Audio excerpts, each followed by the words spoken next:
Bruchim Aboim.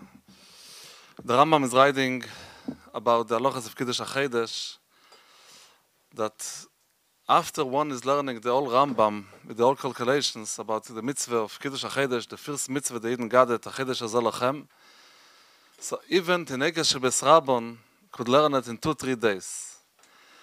Many people who are learning Rambam with the Rebbe's Takone every day, every year, and they're learning the halachas of Kiddush HaChodesh, sometimes takes more than 2-3 days to realize everything going on in these halachas. And people have such a feeling that this belongs only to special people like the Alter Rebbe, who gave a shir in Kiddush HaChodesh in Rambam when he was very young, and all the Geonim didn't find their end and their feet in Beis HaMidrash.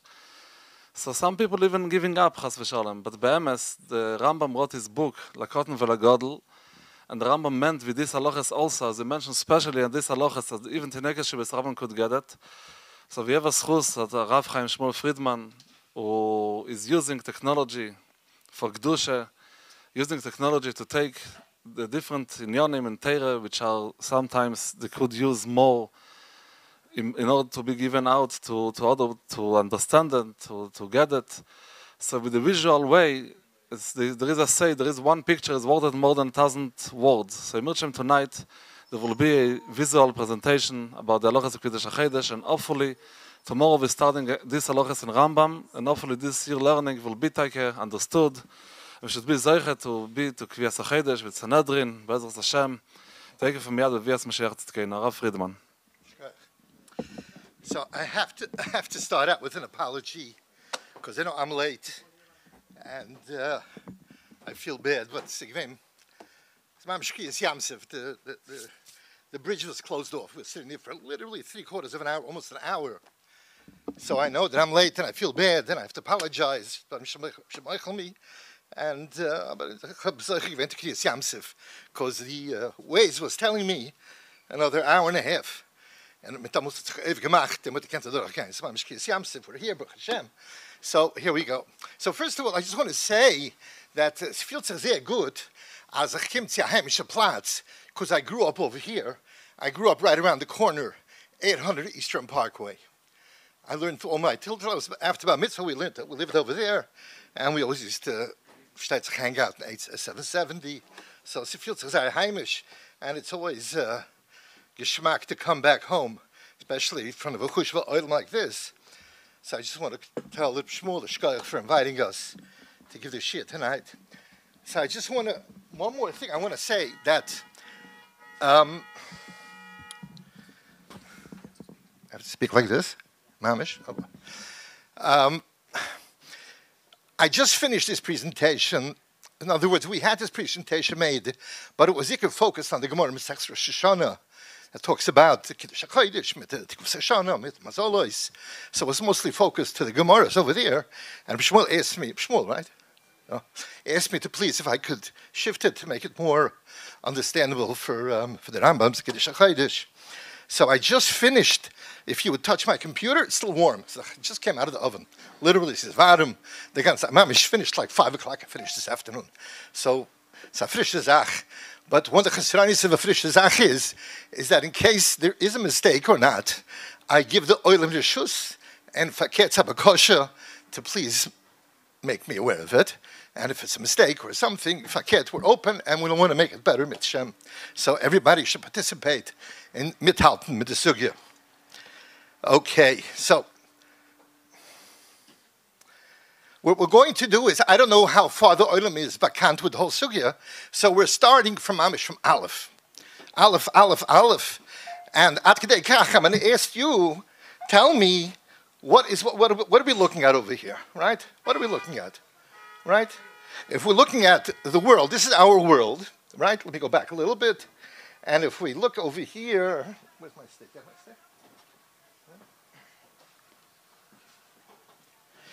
Just so the oilam feels the heimish abyssal. Oh, what's it able without a stick? No. So up here is where we live, Crown Heights, Brooklyn, Lakewood, where I'm coming from, is over there, and that's America. Underneath it is South America. And this red line is called the Kav HaMashva. The red line over there is called the Kav HaMashva. The Kav HaMashva is a very important point for the whole Shia, throughout the whole thing. It's a very critical point. What the Kav HaMashva does, it separates the northern hemisphere, the top half of the world, the southern side of the world, from the Durham side of the world. Okay, and it's very critical about the whole Shmuz, you see him, it's Shem. So if we turn the world a little bit, we come over here to this fantastic great ocean, which is what's this ocean called? Pacific Ocean. It's not, I don't know, the truth, I don't know if we spoke about it. Are we also going to be doing the Kavatarach also? I'm not sure. International Dateline? Might be after 12 o'clock by then. We'll see. We'll see how far we go. Okay, it's towards the end. That comes into play, but okay, Nishkanafkim for now. And then we come over here. On the bottom over here is Australia. On top is China, Russia, Asia. And finally we come to Eretz Yisrael. Eretz Yisrael is Tabura Shel Olam, smack in the middle of this great big part of the world. Truth of the matter is that in the time of Chazal, it seems like that all they really knew about was this side of the world. They didn't realize that this another world, all the Americas on the other side of the ocean, even exists. So this is called Tabura Shel Olam, and over here is Yerushalayim, Eretz Yisrael. Okay, that's pretty much what we need to know in terms of the Mahalach, the lands of the world. Now, if you notice the world, there are lines going through the world, lines going up and down, and also left and right. So what are these lines for? Now, these lines are not... Ooh, wow. Okay. Better behave.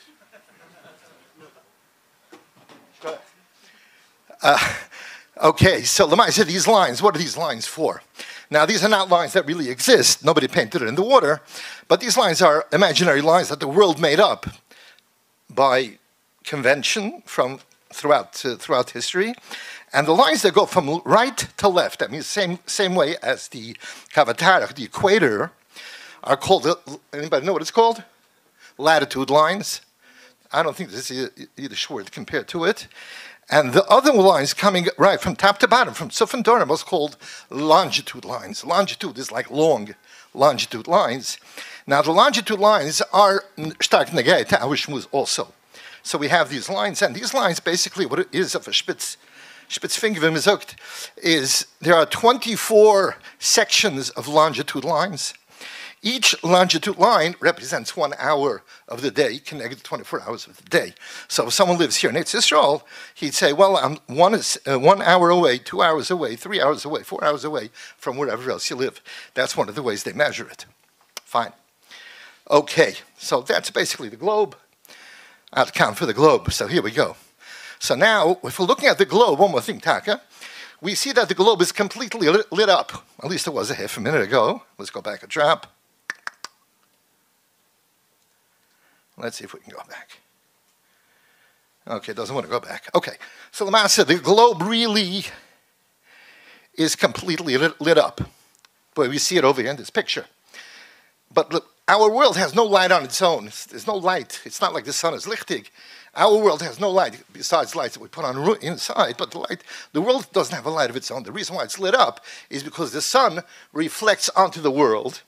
So if I was to ask you, based on what you see here, the whole face of the world is lit up, right? So, and it's lit up because of the sun. So if I was to ask you, where is the sun in this room compared to what we're looking at over there? With the shadow is like this.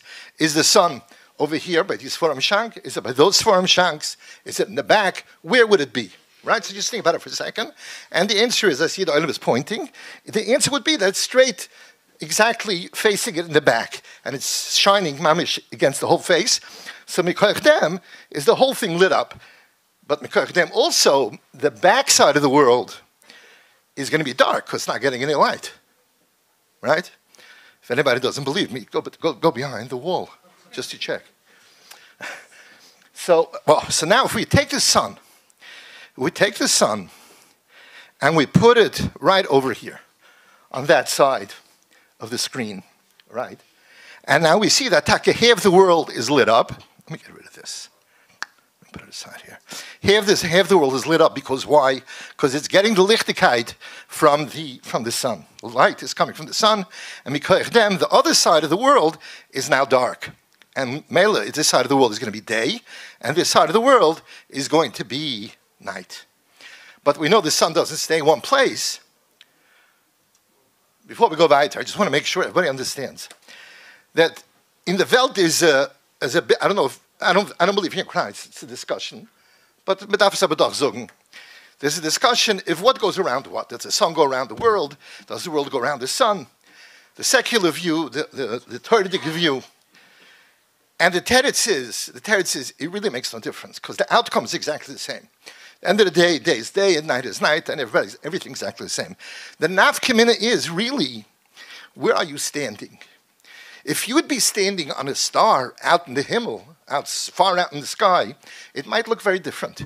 But since we stand on our world, and the ganze Torah is written K'Shem B'nei Adam, Divrei Torah K'Shem B'nei Adam, so which means the way we see it on the world, the sun goes around us, and the whole Berech Shemaim is also going to go around us.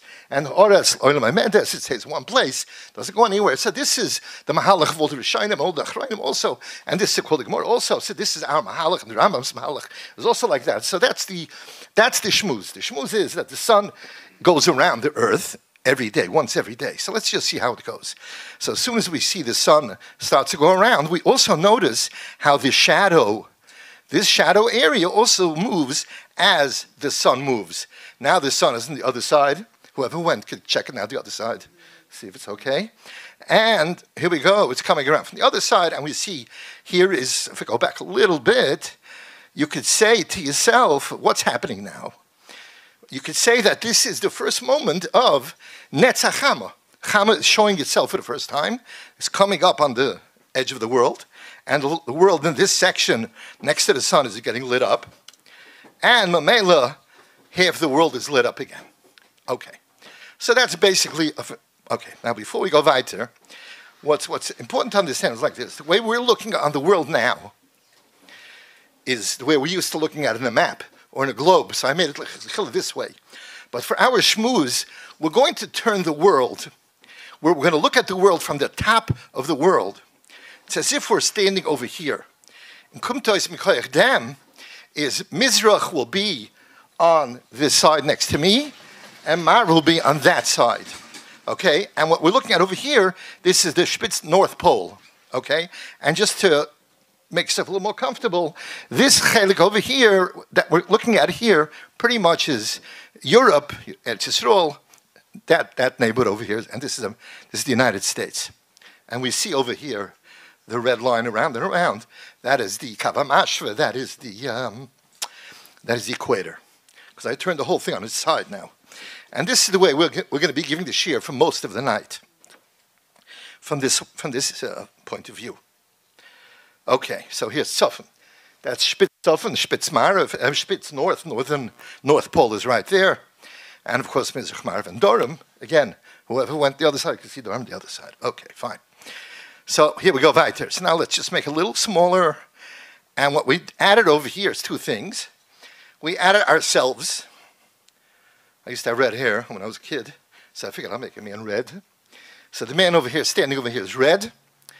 And he's standing on top of the world. What does it mean, standing on top of the world? Top of the world means wherever you're standing on top of the world. Because nobody stands with his feet upside down. We're always standing with our feet down to the world. And we feel like if someone lives in the South Pole, for what it's worth, he doesn't feel like he's standing upside down. He also feels like he's standing right up, just like that. So wherever you're standing, it feels like that. So that is, we're standing right over there, and that would be by Yerushalayim. This man is standing by Yerushalayim, on top of the world, and he's looking down on the sun. Now, what is this red line? This red line is the oifik. The oifik is the horizon. What does horizon mean? Horizon means that he can only see what's going to be above this red line. Once the sun is going to move below the red line, he can't see it anymore.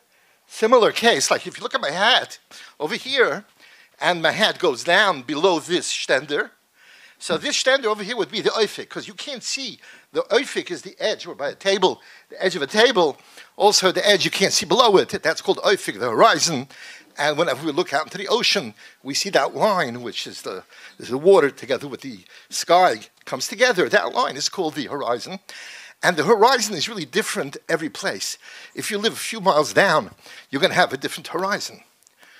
And so the horizon changes as to where you are. It's what you see.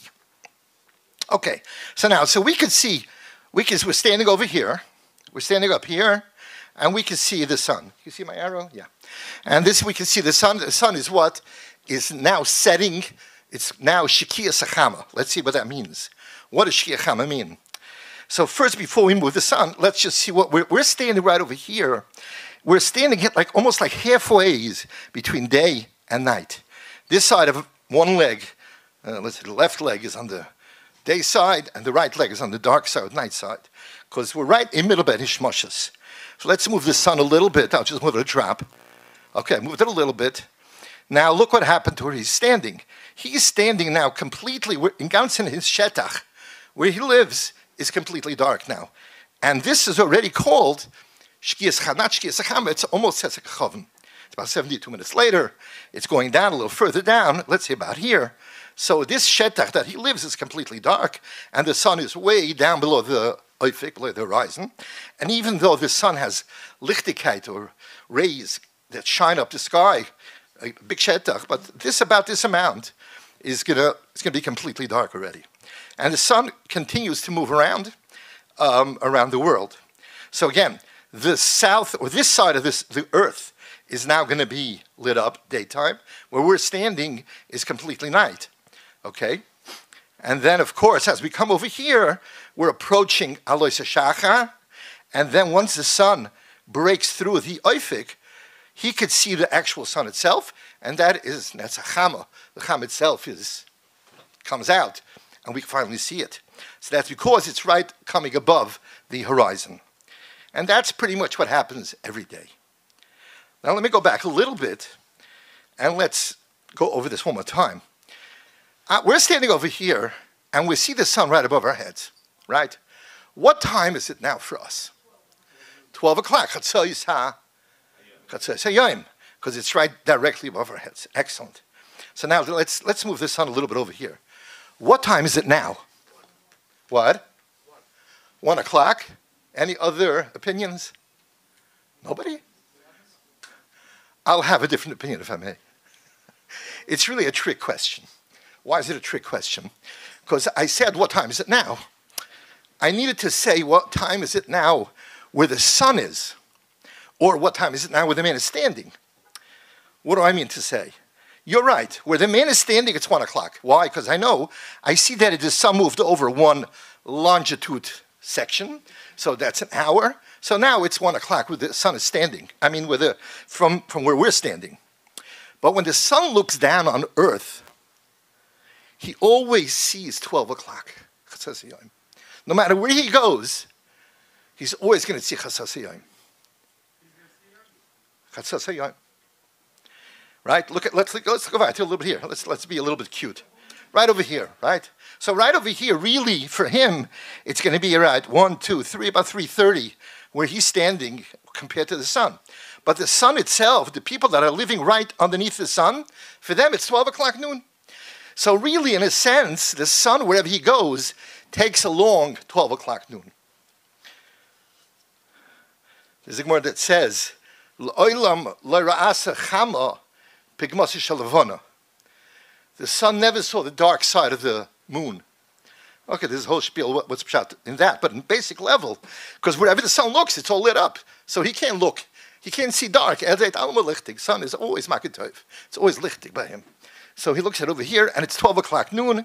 And again, even when the sun comes up over here, where for him, where we're standing for us, it's going to be shkia time, right? Because he's about going to the Oifik. But for he itself, it's 12 o'clock. Okay, but let's put aside that. We're concerned about ourselves. And for us, it's going to be shkia sachama. We'll go a little bit more. We'll move it a drop, right? Let's see. Does it move this way? No, it doesn't want to move this way. Okay. Why doesn't want to move? Let's try it this way. Okay. Oh, here we go. Okay, so the sun decided to move again. And then he's moving around. We see how the hours of the day changes. And as he comes up over here to Alois HaShachar, this is Alois HaShachar, it's becoming lichting a little bit. Because if we look over here where we're standing mamish, it's taka dark. But if we look further up on the horizon, we see it's getting lichtig from the Weitens, further out. And we don't see the sun yet, but now we start seeing the sun, and it's Netzachama, it's ganz lichtig where we're standing, because it's lit up. Okay, so that is basically the sun. Okay? So now let's move on and introduce the moon. The moon is the second mechitna over here tonight. And if we look at the moon has the same problem as we have on Earth, that it doesn't have its own lichtigkeit, it doesn't have its own light. The light that it has is because it's shining down from the sun onto the moon, right? And therefore, half the moon is lit up, and the other half is dark. So now if we think about it a little bit, and we're standing underneath it, and we look up here, straight up, what is this scene, what is this picture telling us? It's telling us eclipse. Very good, excellent. And it's also telling us Moiled. This is the moment of Moiled Halavana, or actually a moment later, but this is the Moiled. Now, so in other words like this, what does Moiled mean? Moiled means that the sun is, a moment ago, it was completely covered by the moon, by the dark, was covering up the sun, so no light came on our side, because when we're looking up, it's completely dark, and the other side is the one that's lit up. But once it moves a little bit away, and we'll see what it means by moving a little bit away, is that moment is called Moiled, because it's the first second that you can technically see the new moon, and we'll show that a little bit later. First, I just want to show you the motion of the moon compared to the motion of the sun. And that makes a HACHODESH, right? So we saw already what makes a Yom. 24 hours goes around the Earth. Each longitude section is an hour, so we know that the complete circle of the world is 24 hours. Fine. You could be picking and say a little bit off, but we're talking be'erach now. Close, very close. And the same thing with the moon. So let's see, what happens to the moon? Now we know that the sun we saw sets every day and goes around our Earth, and the emission is the same thing to the moon. Now let's watch. Let's watch what's going to happen. So before we go weiter, I drew this dotted line to show you that what's Pshat Moiled, when the center of the sun, center of the moon, and center of the Earth are perfectly lined up. That is the moment of conjunction. In English, it's called conjunction, and it's called Moiled. Okay? There's a Lushan Kodesh word that I forgot. I wrote it down here somewhere. And if I don't remember what the word is. Kibbutz, yeah? I think kibbutz, right? That's Lushan, I think, right? So this is the moment of Moiled, and also the moment of how do you call it, the eclipse. Liki Chamu, you can't see the sun. Now, I just want to show you one little file over here before we go weiter. No, I don't have it here. Okay, I don't have it. Okay, I don't have it.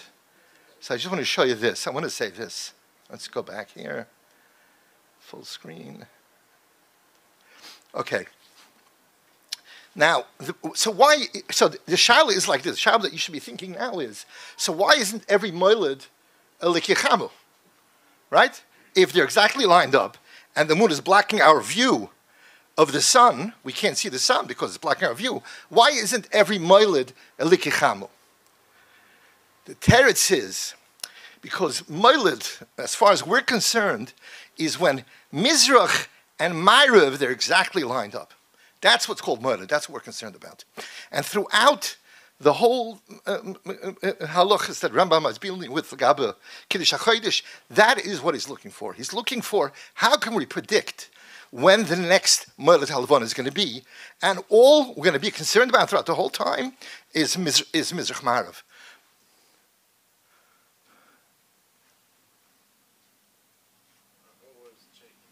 Yes, an earthquake. Okay, so that's what we're concerned about. We're always concerned, Mizrach Ma'ariv, when do they match up? But Dorim and Sofan, they could be off 5 degrees either more to Dorim or 5 degrees more to Tzofan. And it keeps on fluctuating back and forth over the year. It's a very complicated cheshbon. I don't really understand the cheshbon. But you can just imagine, see, here we're only looking at them as a chmarif, and they're nicely lined up. But if we would turn it sideways, we would see how one is a little bit moved up this way or a little bit that way. And that's why it will not be a likechamo every single moiled. Many moileds, yes, because they're going to be exactly, even during Tzofan, they will be lined up. As a matter of fact, if you look at the, go back in history, you look at whenever there was a likechamo, it was always on the moment of moiled. There's always that moment of moiled. But even though we couldn't see the likechamo, but the cheshbon of likechamo is always going to be on the moiled. Okay, so much for the likechamo. Put that aside, and let's go weiter. Okay. Does it have to be exactly lined up? Yeah. Really, you're at the other side of the world. At night, you're on the other side of the world. So the moon's a little bit. Moiled will always take place 12 o'clock noon. Okay, I'll go into it a little more deeper a little bit later. But, you know what, let's put it aside. Hold on to that. I don't want to jump the gun. Got to leave some more suspense. Okay. So anyway, let's watch what happens during the month. Okay, so we're seeing something very, I believe it's incredible, because when I found out about it, when I started learning the sugya, I jumped. I couldn't believe it. I knew that the sun goes around the world and it said Shkias Achama. But I never knew such a thing as Shkias Halavana. And we're looking over here now. We see Shkias Halavana happening over here. What's going on? But that's what's going on. The sun goes around our earth every day, and the moon also goes around our earth every day. Most people don't. My son, not this son, another older son, was learning at BMG in Lakewood, learning Nacht. He comes out one night, and the Olam says after Mariv, "Ooh, it's time to make KIDDUSH, HACHODESH, Levana." So they go out and look around for the Levana, and they don't see Levana. Some guy says, "Oh, it must be cloudy upstairs, it's cloudy on top, and that's why we can't see the moon." So my son says, "No, it's past the shkia of the moon."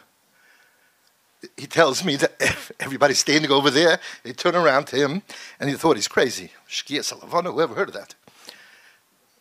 They have to come to the shir tonight to find out. But that's what it is, the Shkia Salavana, every night. Okay, so here we go. So let's watch the sun and the moon as they go around together. Here we go. They're traveling around Earth, two of them together. Now watch what's going to happen over here. Look at this. Look what happened. All of a sudden, last night, when we had a number 1 up here, that was the first day, we're going into the second day, we're looking at the Levana, and the Levana is not lined up all of a sudden. For some reason, not lined up anymore. And then let's go to Shkia, and we see the sun is Shekeya, but yet the moon is not Shekeya yet. The moon is going to be Shekeya in 15, 20 minutes later. It'll be finally Shekeya. And as they go around, what's really happening, Taka, is that the sun is going quicker a little bit, and the moon is falling behind. We're going to talk about the milos, the degrees, to what it is a little bit later. But for now, we're just showing the Metzias, yeah? The moon is quicker than the sun. Okay. You're going to see a lot of things now that you're going to ask questions because of the way I'm showing it now. This is the way we see it. What you're talking about is the Rambam, and we'll talk about that soon. Okay? That's a good point. Okay, here we go. So now as we're going to go from one day to the next, we're going to notice how the sun is traveling quicker, or you can say that the moon is going slower. Again, I'm not talking technically now, I'm talking about visually. This one, we're standing around and we're watching, this is what we see.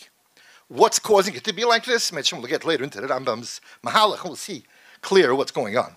But this is what's happening every day. As we see it, the sun is moving a little bit ahead, and the moon keeps on falling back. Okay, we're up to day 5 already, and there's quite a bit of a difference between them. I'm going to go a little bit quicker because it's going to take a long time to go through the whole month. So I'm going to go really quick now. Day 7, day 8, and let's look about day 9. Here we go, because it's a little bit different here. On day 9, when it's Shkias Achama, and you want to go out and be Mekadosh Levana, where would you be Mekadosh Levana? Where would it be? It would be pretty much straight above your head, because it has fallen back so much by the time you're in the 9th day that it's on top of the sky, and that's the first time we can see it. Remember that when the sun is up here, you can't really see the moon, unless it's like cloudy, but basically you can't really see the moon. The lichtigkeit of the sun is so strong that this lichtigkeit can't shine when the sun is around. We have to wait for the sun to go below the shkia, below the shkia line, the oifik, and then we can finally see the new moon. Now I'm going to go back a little bit because I want to talk about one more thing. Okay, here's Moiled. Now we do now today Moiled according to Cheshbonis. We don't do Al Piriya because there's no Bez Mismachim, whatever. So we do everything according to Cheshbonis. Now, according to Cheshbonis, what Cheshbon are we looking for? Like I said earlier, and that's what the Rambam is busy in Kiddush HaChodesh, is to be able to understand when is the next Moiled and the Cheshbonis, how to make those Cheshbonis. Now, but when they did it Al Piriya, the Gemara talks about, obviously, Adam had to come and say, we saw the new moon. We saw the, okay, so Bezin has to be chayka them to see if they really know what they're talking about, right? So now, so let's assume Moiled was over here at 12 o'clock, right? On day 1. We'll call it day 1 for now. Now, 6 hours later, we're talking about a day that's always Shavuos, 6 hours, 12 hours a day. So from here to here is 6 o'clock. So it's we're having Shkias Achama and Shkias Levana. Now, if this person was an aide, and he says, I want to go out and see if I saw the new moon, according to my cheshbon, I know that Moiled is going to be 12 o'clock, and I'll come out at 6 o'clock, I should be able to see it. And he states all this time, Pashit, you can't see it, because 2 reasons. First of all, the Levon is blocking the sun, the mamish right on top of each other. And also, even if you can see something, the lichtigkeit of the sun is so great compared to the moon, you're not going to see anything. So what do you have to wait for? Let's see. So the first day, by Shkias Achama, you still can't see it. Come out, not possible. Like it's the Gemara, but basically, the Gemara says basically, Ashesh Shoas Mischas Sahara. The first 6 hours of the day, the sun is not seeable. I mean, the moon is not seeable. And it's talking about when the Moiled was 12 o'clock, and the first 6 hours, talking about a day, Shava Shava. So 6 o'clock would be the Shkia. You're not going to be able to see it that day. You'll have to wait till the next day. So look, we're going to wait till the next day. So let's see what happens. So here we have a list of Shachar, Chatzos HaYom. Now it's the second day already. Now let's see what's going to happen over here. Something very critical is going to happen over here. And this is what Bezin wants to hear from the Edom. And here we see, as soon as the sun goes down at day number 2, in other words, second day past the Moiled, the sun is below the horizon, and the new moon is above the horizon. What does that give us? What does that help us? It helps us that the lichtigkeit, the bright light of the sun, is below the horizon. It's not so strong anymore. So we could now see the new moon for the first time. So when Bezin asked the Edom, so when did you see the new moon? Well, we saw it on day 2. On which side of the sky? On Marav side. Okay, pretty good. How high of the oifik was it? What's the answer? Not much. It's very close to the oifik. If he would say, well, we saw it straight above our heads. Sorry, you know what you're talking about. If they would say, we saw it on the Mizrach side. Sorry, you know what you're talking about. If they say, we saw it in Marav, and the Coronos were facing us, whatever. All the details, the Gemara goes in. Shana. But basically, the idea is that there is this separation between about 10 degrees difference between the sun and the new moon, when we can finally see the new moon for the first time.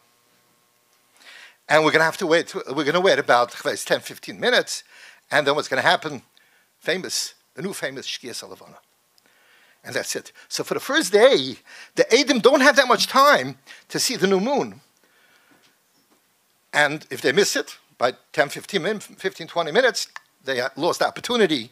And then Bezin will Mela be Mekadosh Levana, be Mekadosh the Chodesh, because in the second day of the month already, they're going to be Mekadosh, even if there's no Edom.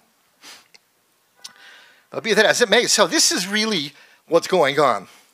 Lagaba the Moiled, Lagaba the Edom, and when we could see it for the first time. So now I'm going to move it really quickly. So what we're looking to see throughout this whole time is watch how the moon, even as it's turning around the world and it's chasing, running after the sun, it's always facing the sun. Because the Lichtigkeit, the light is always coming from the sun. And what's happening is, we'll see it soon, the further it separates from the sun, the more of the moon we'll be able to see. I'm not showing it yet. I just first want you to see quickly what's happening during the month. So quickly, as they're going by, let me go back a little bit, back to day 3, let's say. Sorry, I wanted to say this, I forgot. But Baruch Hashem, I have the koich to move around the Merech Shemayim, as I'm at the end. So, might as well take advantage of it, right? So up to day 3. Now, day 3 is, but the Eved, you can be Mekadosh the Chodesh, day 3 already, what is winter, people are making to do it then.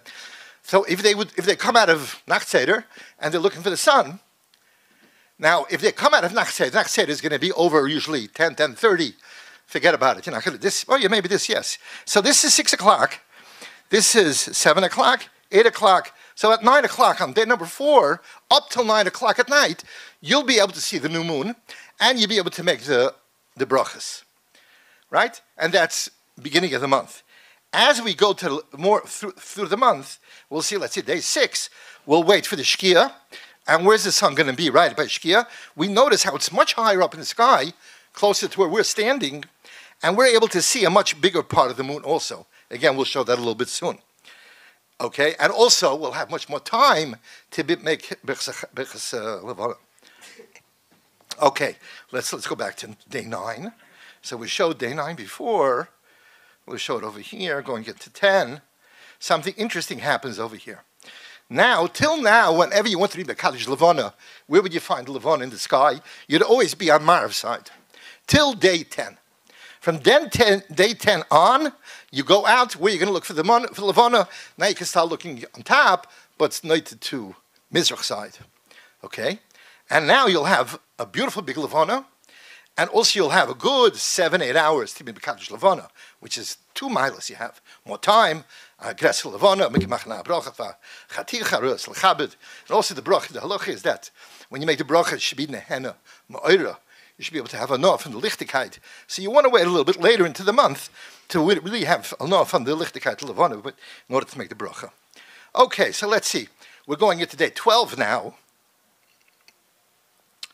Let's stop it over here and notice how, right by Shkia, the moon has fallen back so far back that it's way deep into Mizrach side at night, and we're looking at mamish, a big chunk of the Lichtigkeit Levana.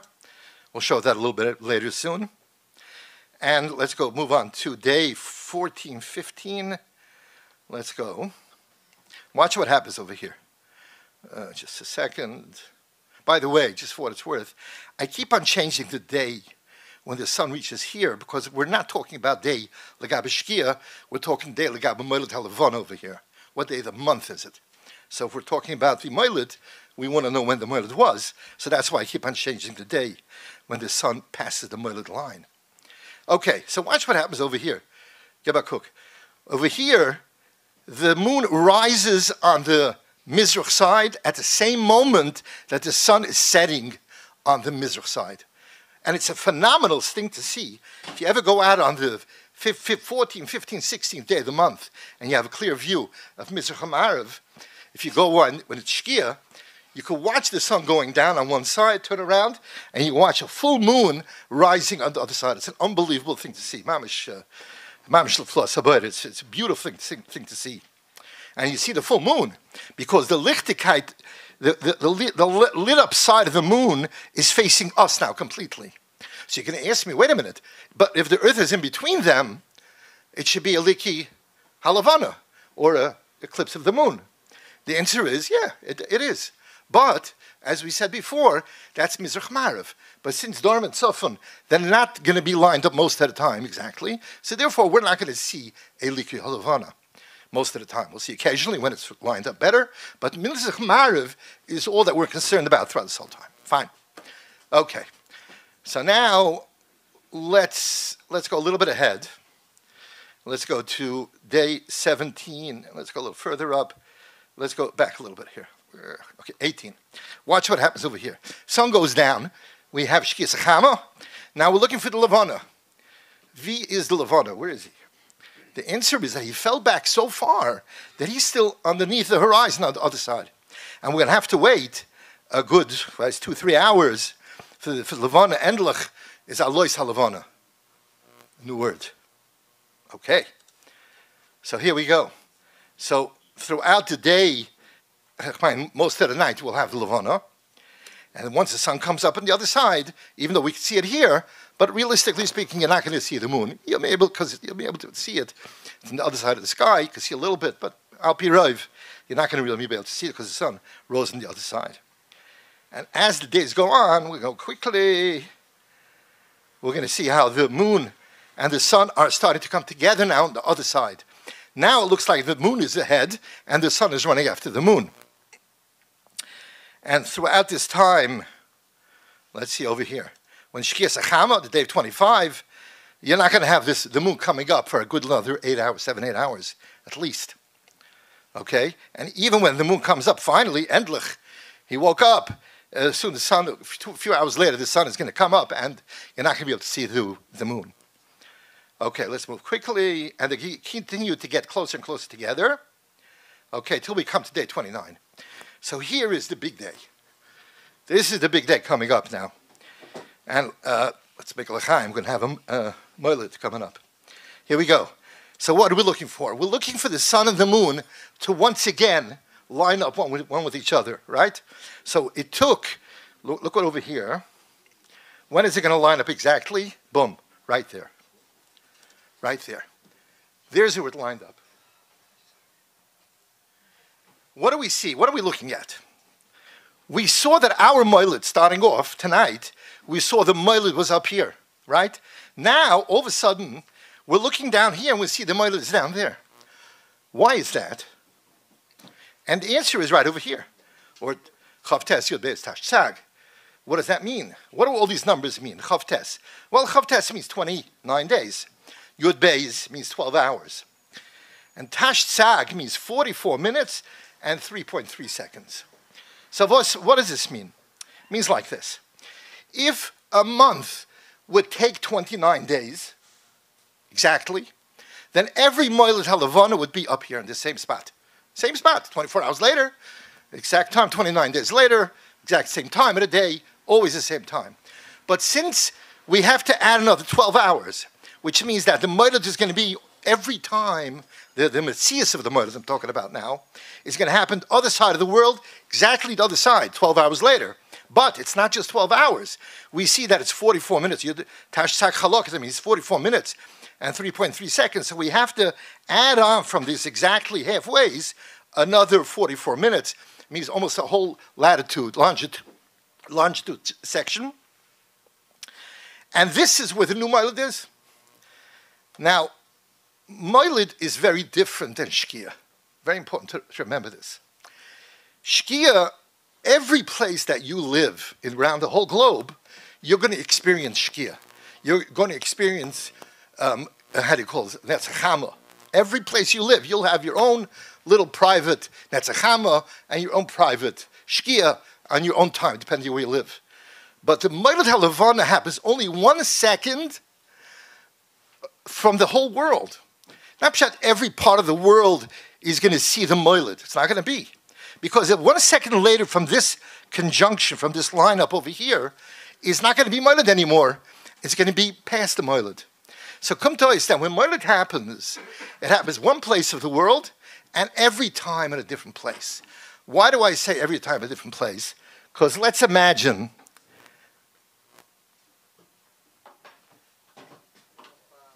this, no? So we said originally it's 12 hours, and we moved it up a little bit. The next Moiled is going to happen up here. Cap why? Because it's going to be 12 hours away plus 44 minutes to be about over here. And then the next Moiled will be here, the next Moiled will be here. So every Moiled is going to be removed from the previous Moiled more than 12 hours removed, almost 13 hours removed. So every Moiled happens in a different place of the world. So now let's take a step back and ask ourselves, when the Gabbai Rifta calls out the Moiled Vedzain, what is he calling out? He's telling us numbers, flying numbers. Most people don't know what's going on.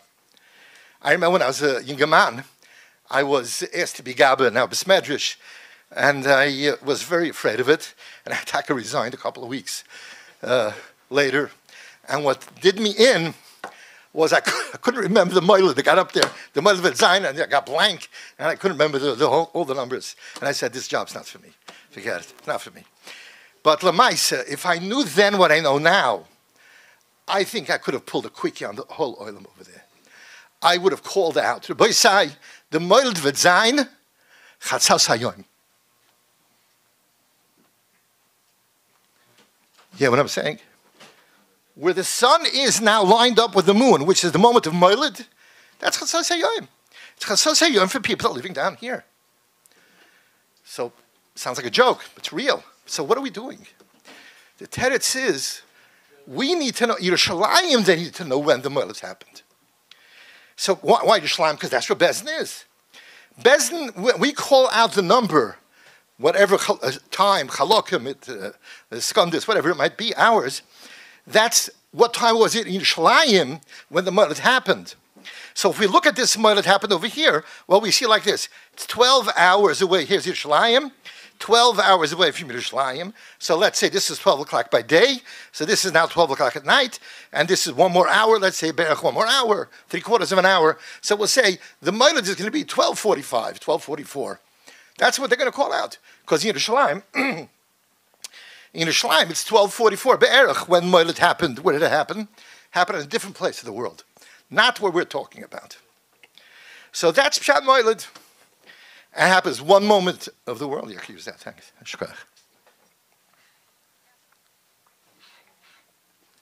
Ravin Shon, everybody should have the song like I have.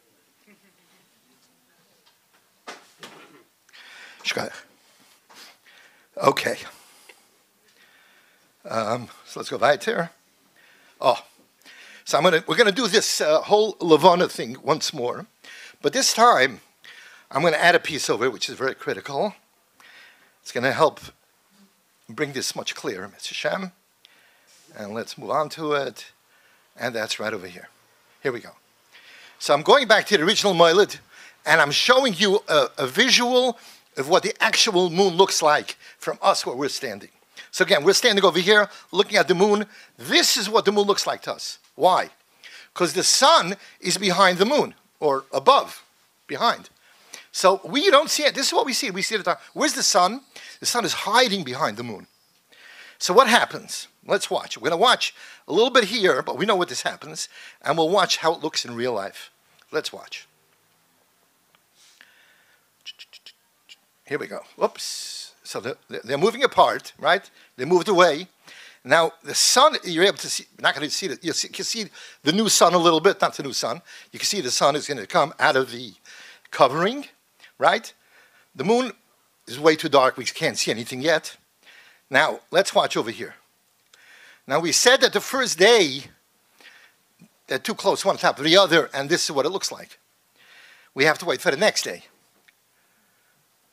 Now, the next day, now my model is not perfect, but it's close. The next day, the sun goes down, and, well, here it's touching, but it really should be a little space over here. So this little space, which I show here, I don't show it here, that will be able to see the new moon. So give me a little bit of space over here for the oil, and I'm a day behind over here. Here I'm a day behind, and here we go.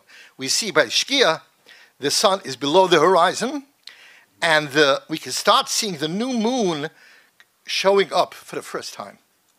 And as they go around and they move further apart, we see how the shadow of the sun, or the lichtigkeit of the sun, is shining up part of the moon. And as the moon keeps on falling back more and more, we see how the moon is getting lit up more and more.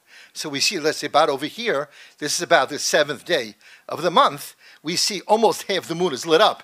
And we can see it over here that the moon is almost halfway across the sky away from the sun. And as they go around every day more and more, they separate more and more, gives us an opportunity to see the shining part of the moon more and more every day. And as we're going to get close to the middle of the month, 14, 15, 16, we're going to be able to see a full moon. Let's wait for that. And we know already what the 15th of the month looks like. Why? How do I know? I don't have the numbers up here. The answer is because we showed earlier that when the sun and the moon are going to be coming up at the same time, here, right over here, we know that this is the 15th day of the month. And we look at the moon is completely lit up. Because the lichtigkeit, the light of the sun, is shining right on the full face of the moon, and we, looking up here, we see the full lichtigkeit of the moon, which looks like this. Now, okay, so this is the 15th, and from the 15th on, the moon is going to start getting smaller. Why is it starting to get smaller? Or actually, we see less of the lit up side. It doesn't get smaller. The lit up side is more turned away from us, because the sun and the moon are starting to get closer together from the other side now. So now let's look over here, and we see this side of the moon is starting to get dark. Originally, we saw how this side of the moon was getting lit up first. Now we see it's getting dark first, right? Because they're coming together from the other side of the sky. And as they move around, the moon seems to be getting narrower, smaller. And as they continue going, I'm going to make it a little quicker. Whoopsie, I'm going to make it a little quicker. Here we go. So now we see they're really getting close together, and we see how much smaller the moon is. Now I'm coming up with another trick question. So hold on, Chevra. Right over here. Here's my trick question. I think I can do one more day out of this. Let me see. Yeah, here we go. Here's my trick question. Let's look over here. Forget about here for now, for a moment. Let's look right over here. If you remember, we spoke about when the Adim come and say they saw the new moon, they tell the Bezin, yeah, we saw the new moon. Where was it? It was right above the horizon, and we saw a small little slither of the moon. I'm going to just fake it a little bit. Let's put it right over here. Let's imagine this is, and they say, we saw a little slither of the moon, and we saw the new moon. So Bezin is really very nice, but where did you see the moon? Where was the moon? Was it on the Mizrach side, or was it on the Ma'ariv side? And they think and they say, we saw it on the Mizrach side. So the answer is, they saw it on the Mizrach side. You're right. It looks exactly the same as when we had it on this side. But this is the old moon, and the new moon is only on the Ma'ariv side. And that's one of the trick questions that Bezin wants to hear, if the Adam really know what they're talking about. Okay, so we're just going to finish up the month quickly, and we see how they're coming together, almost lined up, and we see the sun is almost behind the moon, and as they're going to come together, boom, right at the exact same spot, we can see how the moon is completely dark now, and the sun is hidden. Okay, Rabbi, say at kan about the moon for now. Okay, and let's move on. Now, we spoke about the sun, and we spoke about the moon.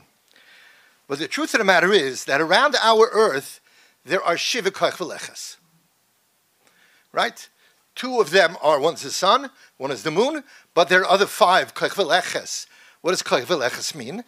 Koichavim, or planets, that also circle our earth pretty much every day, maybe not every day, they go different speeds.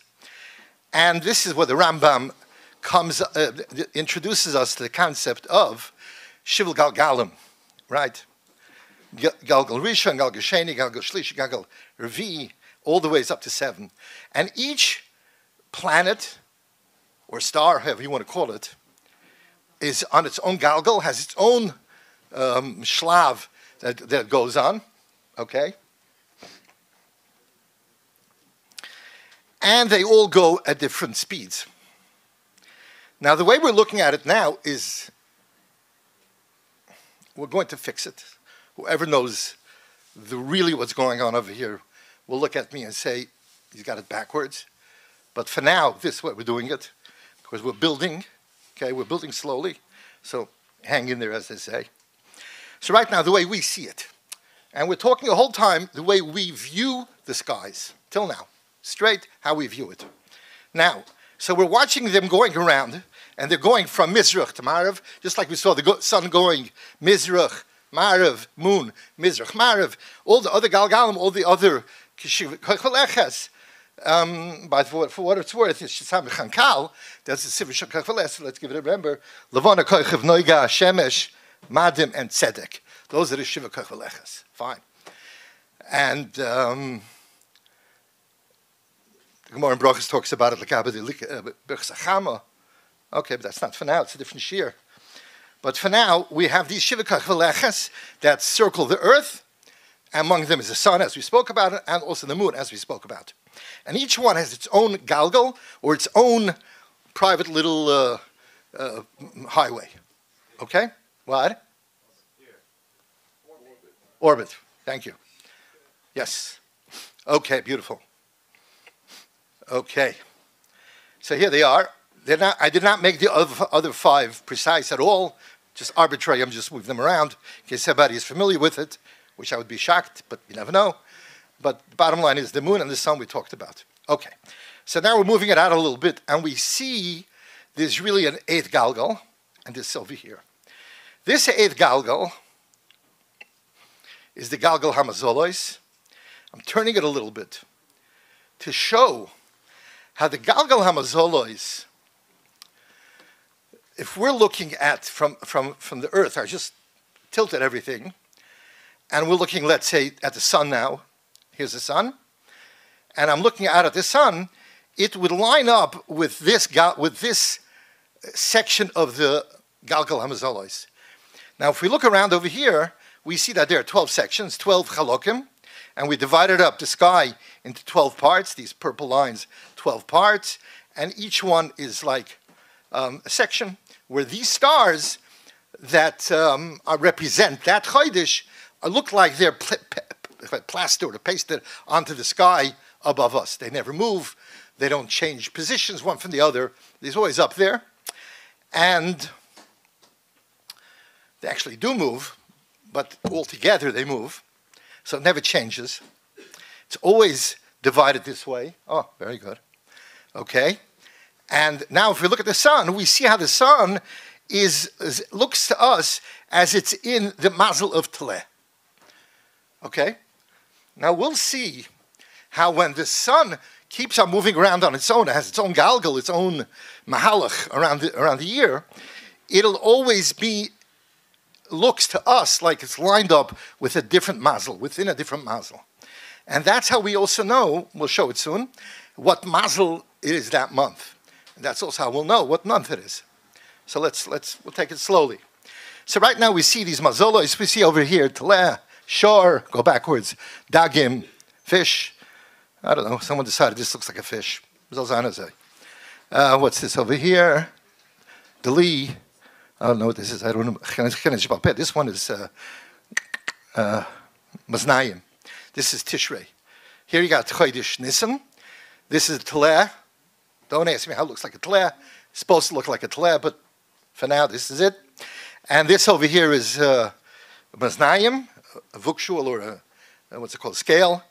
It's hanging from the top, which is representative of Chodesh Tishrei, the month of Din, right? Okay, here we have Besula, here we have Aryeh, this is Av, and this is Akrev. Fine. Okay. So everything spins around, and the Galgal HaShmini, which is the Galgal HaMazolois, also spins around our world as we see over here. Okay? And we have a chance to see all the Galgalim, all the Mazolois, as they turn around. Okay, so again, we have the Galgal, the first Galgal is the moon, second Galgal is, I think, Mars, Madim, I believe. Then, no, Koichev, then comes Madim, then comes the star, the Shemesh, then another two, I forgot, whatever they are, Shknavkimina, three more, and then finally Galgal Shmini. Now I left a bigger gap between Galgal HaShmini and Galgal HaShvi'i because Galgal HaShmini is so much further away. The stars are not stam a little bit further away than the sun, all the other Shevikach V'lechas. There's a mishunadik amount of space between them. So I represent this by a larger space over here, and they're plastered up against that wall and that space in that area of Galgal HaShmini, okay? And they make a Galgal, they go around our world once every day, pretty much. Okay. Okay, so here we go. So I'm going to straighten it out again. And we're going to look at it from this point of view. Okay. So again, we see the mazolois, the names of the mazolois around over here, Galgal Shmini, Galgal Shvi, and all the way down to earth. Now we're going to get rid of some of these lines because all we're concerned about is the moon and the sun. So all the other Galgalim and all the other Kachavim are not negated to us. So we're going to get rid of them. And all we're going to focus on now is the sun. We're going to focus on the sun, and this is a big sugya. So here we go.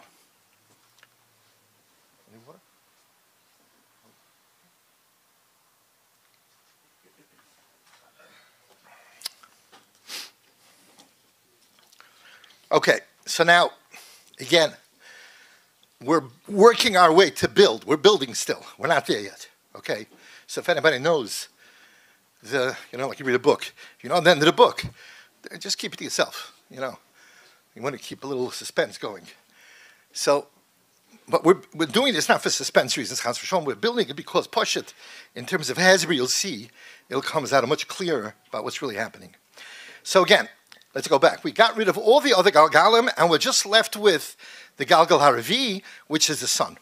Okay? Now, if we're standing over here, and this in the center of Earth, okay, and we'll call this the Merkaz Galgal HaMazolois. The truth is Merkaz the Galgal of all the Galgalim, at least for now. But for in reality, it's really the Merkaz HaMazolois, because that's the most important one, and we'll soon see why. But it's the Galgal Merkaz Galgal HaMazolois, so we can hold the whole for the same breath. We can say for the whole Shemayim. Fine, right smack in the middle of the center of the earth. Here you have the sun, and here you have the mazel. Let's say this is mazel tleh, and here's mazel dogim. So we see now how the sun is lined up exactly from the earth straight up to the mazel hamazolois, to mazel between the beginning. Which way is it going to go? It's going to go that way. The beginning of mazel tleh. I think so. I believe so. Okay. So let's see what happens. But before we go weiter, just want to say here. So here, okay. Now,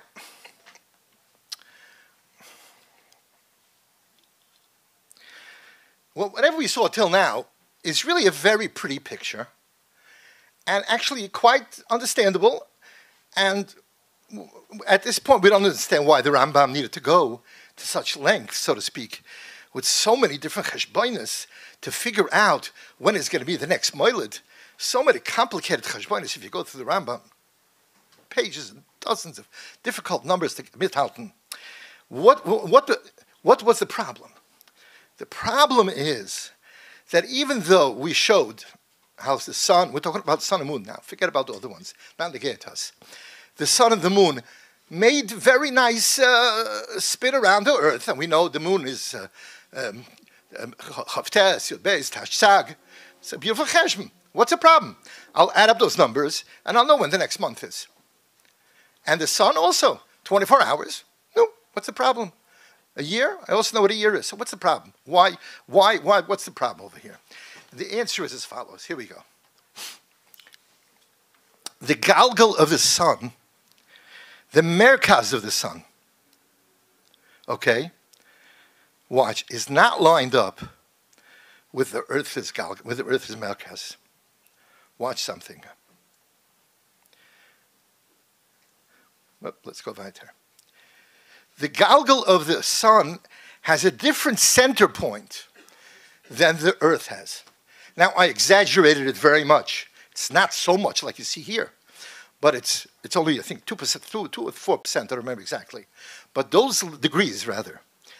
But every little degree that change means a big nafkim in the moiled, because the moiled we said is so perfect. Look at the numbers. Yud Beis, Tashsag. Tashsag is unbelievable, exact. 3.3 seconds. Whoever thinks about 0.3 seconds.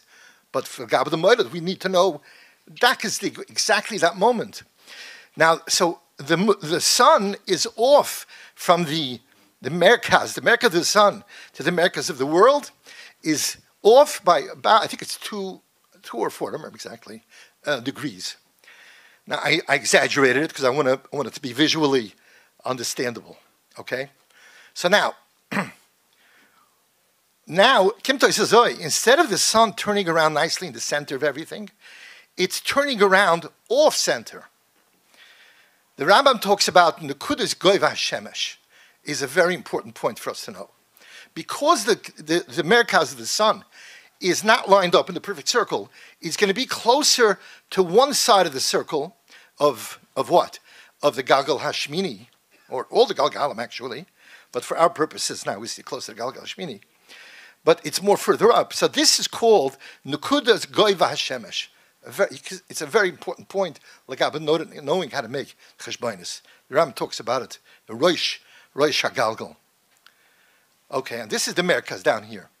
Now let's just watch how this looks. Okay, let's watch how this looks. So now the sun is making a complete circle around Earth, like we saw earlier, right? A day makes a complete circle around Earth, once every day.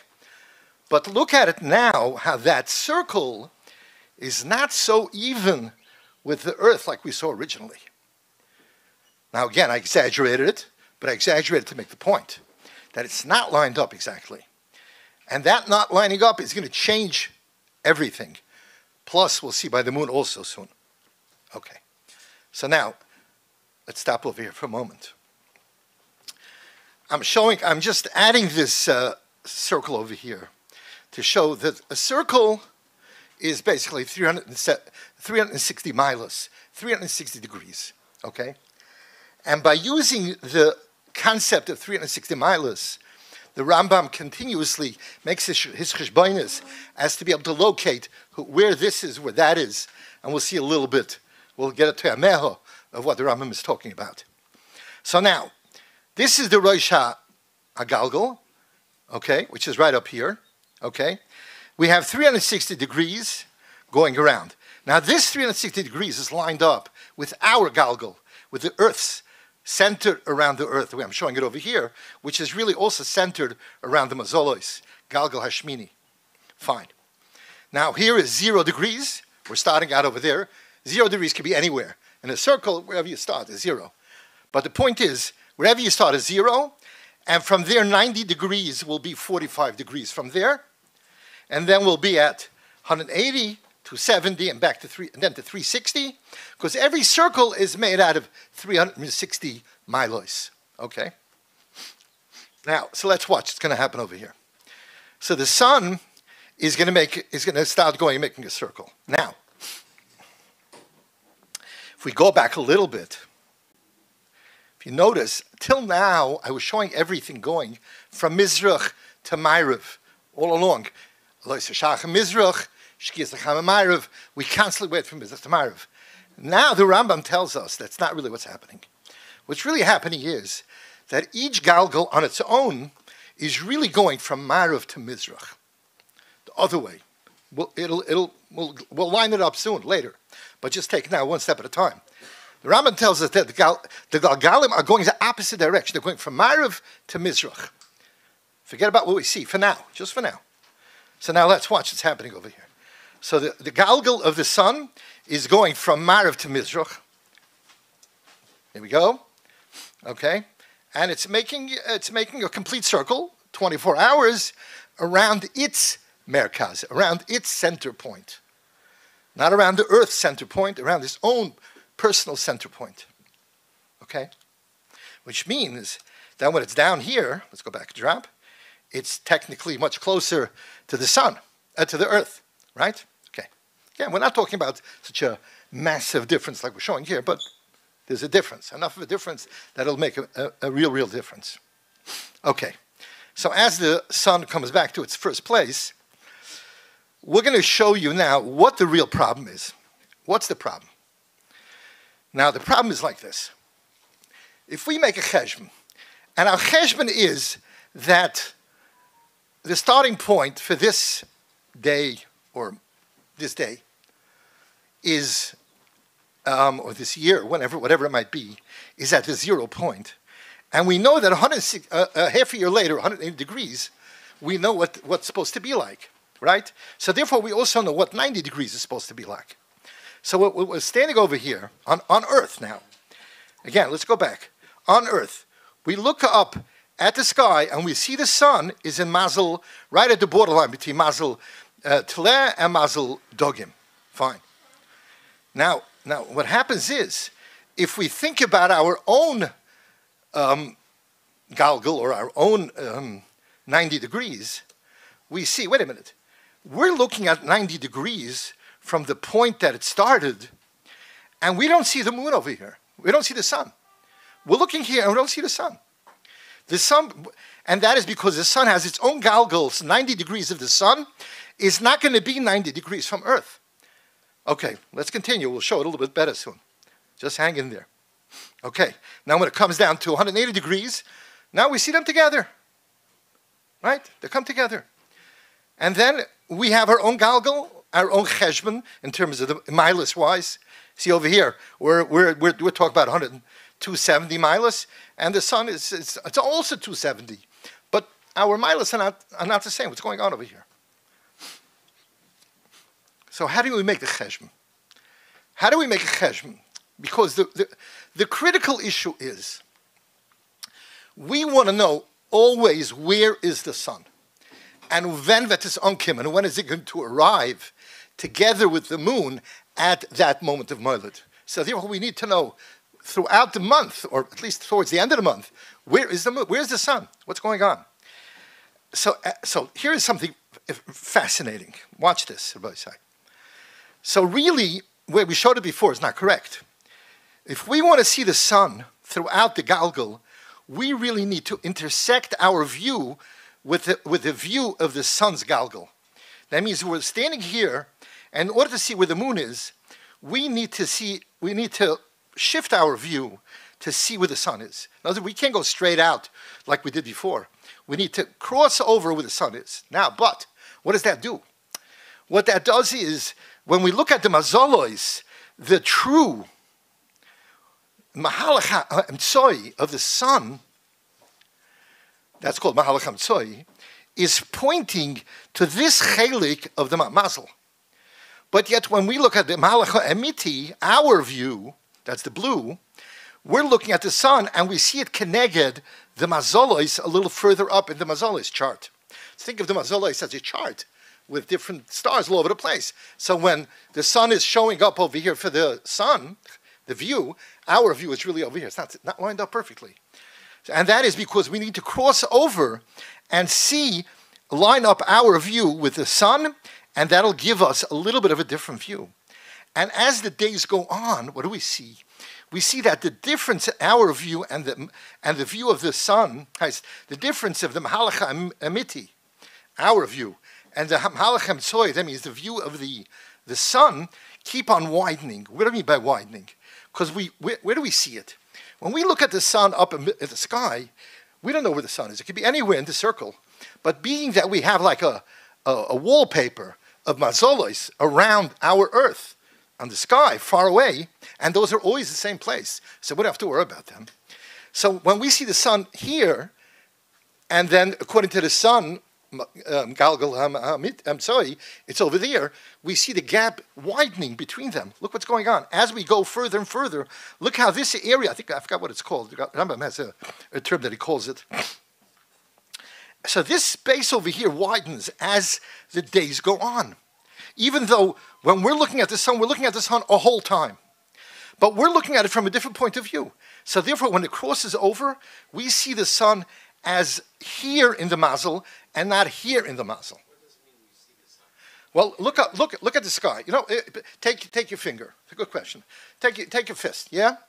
Now put it anywhere in the room. Right. Now, to me, my fist is lined up with the second light. Right. Right. Well, we're talking about during the day when we can't see anything. Right, but people that know how to make a cheshbon know where that goes. Or you can look at the night. It's a good question. What they do is, people like us, we would go into the night, middle of the night, see what the other side of the sky is doing, then we know, 180 degrees, that's what's happening. You understand what I'm saying? It's a well-good question. We can never see the mazel in the sun of the mazel, because the sun is so bright, you can't see the mazolos, the stars.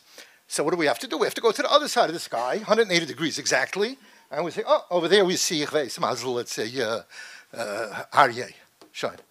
So we know that 6 hours, 6 months later, mazel dogim is going to be over there. This diagram, it looks like every single day you go through all the mazolos. That's because I'm going very fast. You want to stick around here 365 days? Okay. Zog ya, no, zog ya. So in other Zogya. This is through the year. This is through the year. Sorry, but it's a good point. It's a very good point. Yes.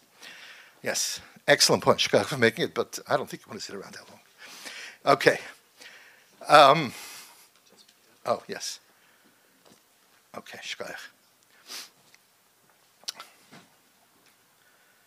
Right.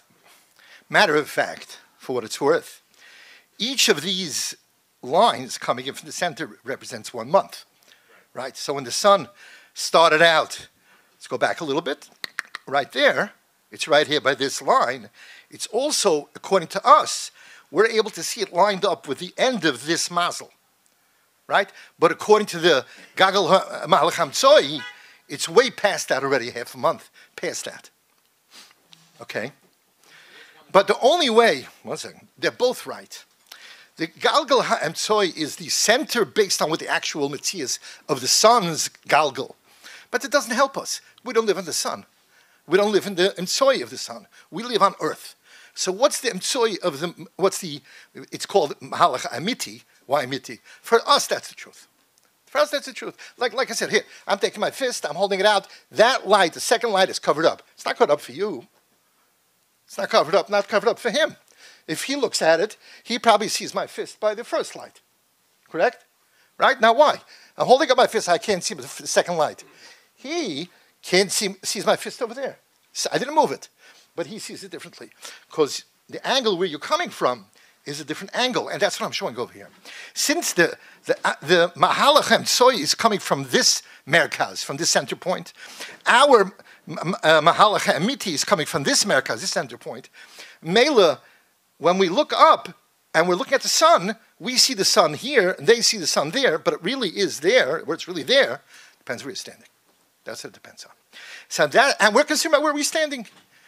We're standing on earth, and all our cheshbonos have to be based on us standing on earth. He doesn't expect us to climb up satellites to figure out. We see it over here, and that's what we see. We see the blue. This is our view. You're going to say, but the sun, its merkaz is really here. It doesn't make a difference. But what it does do for us is, we're able to measure this one of the great cheshbonos the Rambam has, measuring the space between these two to know where the moon is, where the sun is. And I'm not going into it here because Aleph, I don't know it that well to teach it, and Beis, I got to give you guys some homework anyway. Okay, so Ganga weiter. So now, but look what's happening over here. Something fascinating you're going to see. This is just the spitz. Watch what's going to happen over here. Now, as we come down to 180 degrees, look what's happening. All of a sudden, the gap is getting smaller, and when they come to 80 degrees, our Mahalach Emtsoi and Mahalach Amiti come together in exactly the same spot. 180 degrees, half a year later. Right? Now. Wouldn't that mean that some months... Okay. Hold it. Hold your breath. Okay, here we go. Now, continue on. We see how they're separating again. The gap is getting bigger. As they get towards the center, it's quite a big so now, big gap. And now, as it's coming up on the other side, we see the gap is evening out. Okay. Now, so this is basically what's happening during the year. Now, cheshbonos-wise, what this causes, the problem that really causes, here's the problem. Because, I'm going to wanted to make a little timer. I ran out of time today. Like I said, I'm almost finished this project at 5 o'clock, literally, and I worked on it for the last week. Shmuel is moide. He gave me a week to do it, and Baruch Hashem, I was able to get most of it together. This is one thing I wanted to do. But I'm going to say it like this. I'm going to look at my time. I don't think you can see it. Too small. It's even small for me. What? Watch something. We're looking for when the sun comes from here to 90 degrees, okay? Right now, my timer says, you want to write it down? I'll write it down. Oh, I don't have a pen. Okay. What happened to my pen? Like I said, I know. Past that, I get confused. Okay, here we go. So the timer says 9:53, just for argument's sake. 9:53. So we're starting out our count at 9:53. Now watch. We're going to go a quarter of the way down. Okay, here we go. Oh, sorry. I have to go back, not forward. Let's go back. I want to show you what we showed you. Let's go over here. 9:53 is where we're starting. Yeah? No, actually now it's not. Now it's 10:26. 10:26. You want to come work for me? Okay, here we go. 10:20. No, actually, well, it's not correct. It's really 12:57. I'm looking at the wrong side. 12:57. Forget about this. 12:57. So we're starting out our Galgal Mahalach Hachama 12:57. Fine. Now I'm going to go a quarter of the way. Now watch what's going to happen. Now what we're looking to do is see when the sun reaches the 90 degrees, right? That's important for us.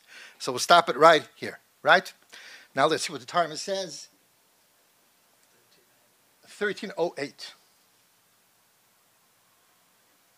Okay. How many minutes is that? 12:57, 13:08,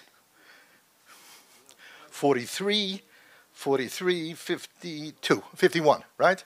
Am I correct? Huh? What? What?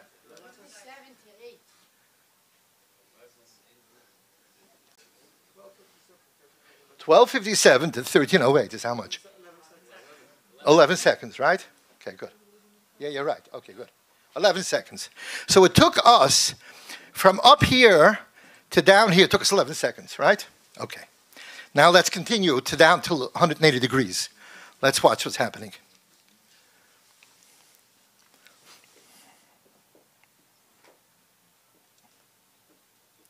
How much did it take? Let's see. 13, 13, 13. So what does that mean? 5 seconds, right? Right? So it took from 0 degrees to 90 degrees, took 11 seconds. From 90 degrees to 180 degrees, same amount of space, right? Took half that amount of time. What's going on here? Why is this happening? There's an answer to it, of course. Of course there's an answer.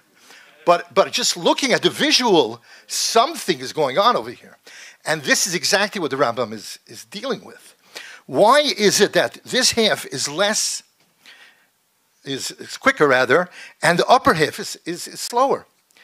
And the answer is obviously based on the fact that we're crossing over with the Galgal Hachama, which is not an hour Galgal. Now let's continue. Hold it. Let's continue. Now from here we started at, okay. Now we're going to end up over here. How much did this take? Also 5 seconds. I'm going to go up here the other way. This is going to take us 11 seconds.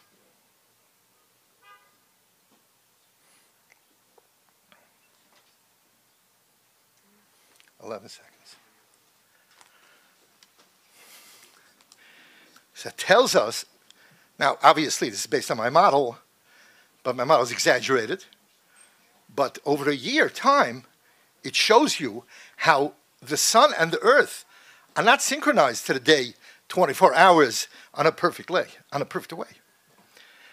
So that the Rambam wants to know all along is where is the sun? Lamaisa, where's the sun? So I made a little chart over here. And I want to show you how the Rambam deals with this.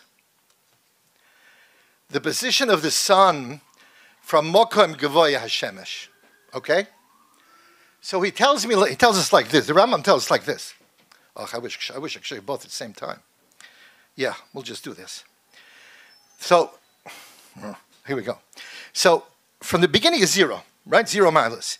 Now, if we go 10 miles from here to here, the Rambam tells us that you should minus from the time-wise, from the space-wise, 20 halokim. Meaning like this, that when you see that it moved 10 miles, it really only moved 9 miles and 40 seconds. Now, when you see that it moved 20 miles, 10 minus 20, 9.4.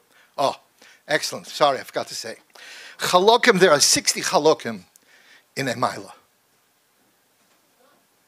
Okay? Every mile is made up of 60 chalokim. So if you take away 20 chalokim, you're left with 40 chalokim. Right? Right? And later we'll see that it's even chalokim are broken up into 60s, which is shniyos, it's called. Also 60. Shows you how dakas dig. Exact. Everybody, Rambam wants to be the Gab Cheshbonis. So he tells us, Legaba, the first one, you're taking off 20 chalokim. For the next 10 miles, he's going about 10 by 10. By 10 miles, you're going to deduct 40 chalokim. And for the next 10 miles, you're going to take off 58 chalokim. Which means is that when it's supposed to be, when the red is at the 10 miles, the blue is going to be at the 9.40 miles. When the red is at the 20 miles, the blue will have fallen back a little more to 19.20, right? 19, because it's one less than the actual, and plus another 40, so it's 20. Okay? Next, we have over here, when it's down, so we're up to here. Let's see, 10 miles, 20 miles.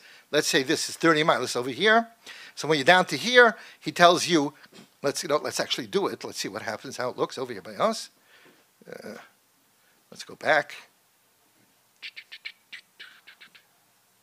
Yeah. So he says like this: when the sun is hitting this spot, we're gonna have fallen behind 29.9 miles. Or no, we're not going to fall back that much. We're going to be falling back 58 chalokim. So instead of being at 30 miles, which the blue is at this point, the blue will only be at 29.02 miles. Can you show that with the cursor? What? The cursor. Can you show it with the cursor? Yeah. Right. Okay, so as we continue on, we're going to 40 miles, which will be, let's say, about over here. So the red one will be about over here. And the blue miles, which is us, will be behind a full mile plus minus chalokim. So we're not going to go through all of them. I'll let you do it in the Rambam itself. This is straight from the Rambam. But if you look at this chart really quickly, you could see how he's taking over here just 10, he's taking off 10 miles. Then, and the next one he's taking off only 18 miles, because it's 02, should have been at 0. Then he's taking over here another, and you look at the, I can't think of it right now for the moment. Point is that each one, as we get down here, we're taking off more from the here. We're only taking off 20 chalokim, 40, 50 at a mile of 15, a mile of 29, a mile of 41, a mile of 51. We see that means every time we take off more, it means that the blue and the red are separating more from each other.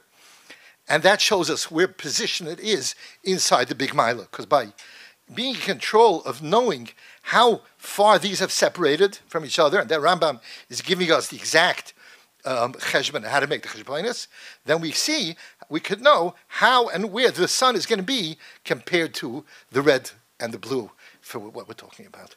Okay, so this is the Rambam Legaba, the Mahalach HaChama, and Mahalach HaMiti, Mahalach HaMtsoi, and the Mahalach HaMiti. And what that shows is that the top half of the Mahalach is going to be a lot slower, because it's really not going 90 miles, it's going 90 plus, and even though it's only 90 down here, but it's really less over here. So basically, at the end, it evens out down here. Okay, I hope you understood it, but that's basically what I'm trying to give over here is a taimeh of the problems that we run into when we're trying to identify where's the sun. Because according to Cheshbon, the sun, 90 degrees from the starting point, the sun should be at 90 degrees. Why do we find the sun is at 80 degrees? Why is that? And then later on, when it should be down here, we find it's ahead, the other side. What's going on over here? So according to what we see over here, we can see how by crossing over, by the fact that the sun, the galgal of the sun, is not together with the galgal of the Amiti, our galgal, actually Americas I'm talking about, also the galgal also. Therefore, it's going to cause this rabbing, what's the word?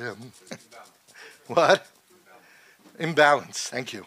And this imbalance is something we have to know Cheshbon, what's causing the imbalance, and how do we deal with the imbalance. And that's what the Rambam is dealing with over here. Okay. I cannot hear you, sorry. Is the orbit a perfect circle like the diagram, or elliptic? Next year. See, I'll just tell you, from what I understand, the Rambam names on that all the Galgalim are perfectly round. We today, in the outside world, the secular world, explains things as the Galgalim are really oval shape. Okay, but we're not going to go into that. It's not our shir, and I'm not the guy. I'm not the guy for that. I'm not the guy for it. Okay, but that's the question is coming from there, I believe. Okay, anyway, back to where we started. I brought in all the other Galgalim just to show again how. I just wanted to show again how the Galgal Haravid, means the sun's Galgal HaShemesh, now in comparison to the other Galgalim, how confusing it looks. Okay? Because the other ones we're assuming are perfectly lined up, which they're not. But just for our visual, I just wanted to show how the Galgal HaShemesh is this one that's out of kilter with the other ones. And, okay, now, what I want to do is, I want to show HACHODESH from this point of view. Not the point of view that we saw originally was the point of view that we see. This is the point of view according to Cheshbonis. So let's see. The Rambam again holds that all the Galgalim are going from Marav to Mizrach. Not Mizrach to Marav like we see. What do we see? We'll talk about that soon. But for now, it's going the opposite way. So now let's see what's going on over here. So the Cheshbon is like this. The moon goes approximately 13 miles every month. The sun falls back a little bit less than 1 mile every month. Every year. Every year falls back 1 mile every year.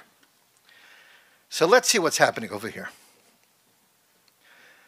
The moon is going to cross over, like we see it over here, crossing over the section of 13 miles. Okay? And the sun has moved very, very little. Okay? Obviously, these cheshbonis are not exact. It's just to give a hergish of what we're talking about. And as the moon continues to make its circle around Earth once every month, which is what it's doing here, the sun has moved in its position one section is going 1 mile every day. It moved over one section or one mazel, representing a month. So now, what's happening is, for what it's worth, in case anybody is interested in knowing, the moon, okay, not going there, it's going to be confusing. Anyway, the bottom line is, by Moiled, they both meet up by the next mazel. The same point as the next mazel, 30 degrees later, approximately. Okay? And that's what happens every month. From this point of view, now, what I want to show, I took away all the other circles, it was confusing. Now, we want to talk about something else now.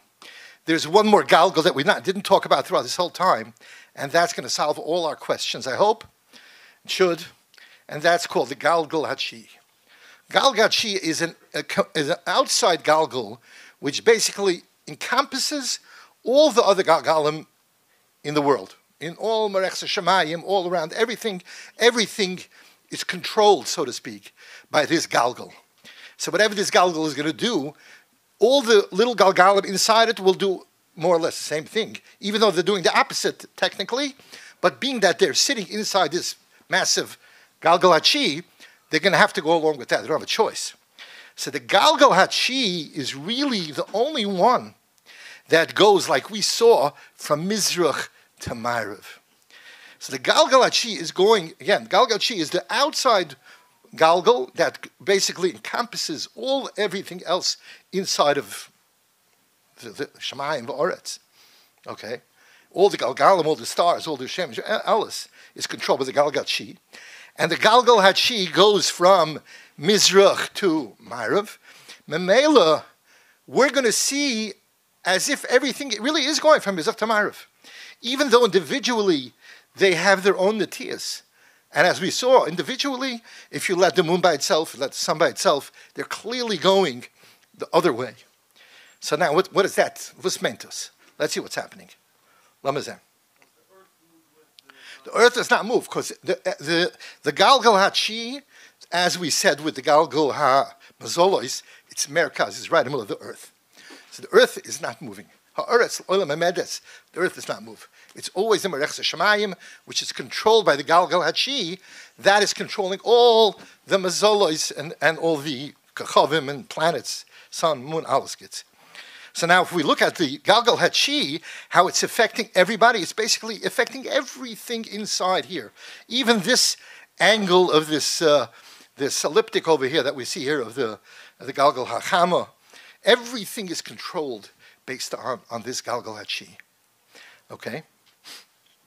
Now, sorry, go back a little bit. Now what I'm going to show is, I'm going to show 1 month. I'm going to show 1 month how it looks. It's going to be 30 times. I'll try to speed it up, but I want you to look at the moon and the sun as it's going our way, the way we thought about it in the beginning, right? Because the Galgal HaChi is moving everything our way. We thought about it from Mizrach, Tamar, the way we actually see it. So they're starting out, so we're saying like this. Moilid, Halavana, and Chama and Earth are exactly lined up according, right on the Oifik of Mizrach. For our view, that's what we see now. We see the Chama and the Levana with the Oretz are lined up exactly on the Oifik. Not like we saw originally up here, down there. A few years later, it came up. This is what we're showing. Fine. So now, we're going to show how the sun is going to rise, right? And it's rising together with the moon. And we also notice how the moon, very little, because it's so tiny, has fallen behind a little bit. Okay? Now, we said also the first day, you're not going to see the nafkamina between the two. So we're going to wait till the next day, day number 2. Day number 2, we'll wait. Shkia Sachama and Moed Halavona. Bam, here we go. So this is the first moment that the Adam will be able to come and say, oh, I saw the new moon, and alles stimmt. Everything is correct. Okay? And we see how the same exact thing is happening now, being controlled by Galgal HaChi, the opposite way, as we saw originally, and we imagine that everything is going this way. Now, what this does, what this Galgal HaChi does, it gives us the correct rotation. It also allows all the other Galgalim to make whatever corrections or anomalies that each one of them make on their own. Like you saw with the sun, he's got his own little area that he's a little bit off kilter. It allows that to happen. But overall, the Galgal HaChi is controlling the complete year so that at the end of the year, everybody will be happy. Okay, at end of the month, again, based on the cheshbainis, you got to know how to make the cheshbainis, and they become very complicated. We saw just the sun itself, how complicated it is. We'll see the moon is it's also not an exception, it's also very complicated. Right now we're showing it simple, the sun is going around. Now the sun is going around, but look very interestingly. Let me stop for a second. This was the arrow I forgot to point out. This was the starting point of our moon, of our month now. So the Galgal HaChama, beginning of the month, was lined up exactly with this line. The moon also, but that we saw better. The moon and sun were lined up exactly on this line. We see how the sun has shifted a little bit because only going 30 miles over the full month. The moon itself is making a full galgal around the earth during that month. Okay, and we see how the moon keeps on falling back with its galgal. And let's stop it over here. We'll go Shkia Sachama right over there, and we see how the moon is now straight above our heads. It's about the 8th day of the month. Mamish in middle. Yeah, perfect. Very good. Stimmt. Everything is good. And it keeps on going around because the Galgal HaChi is controlling everybody. Okay? And Shkia Sachama, 12 o'clock at night.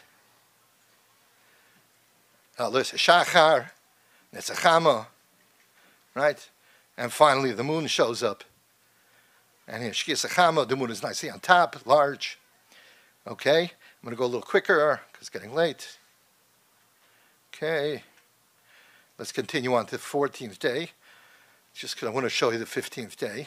We see how the 14th and 15th is really, 15th day is going to be the big one. Look at Lis Shachar of the 15th day in the morning.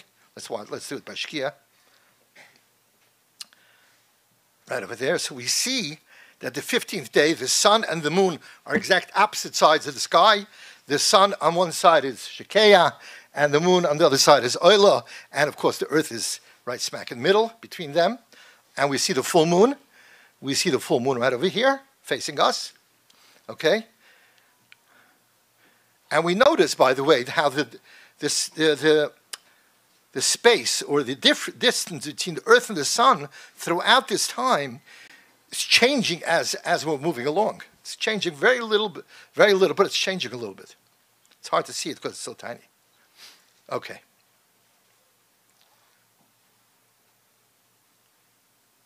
Okay, let me do a little quicker because it's getting late.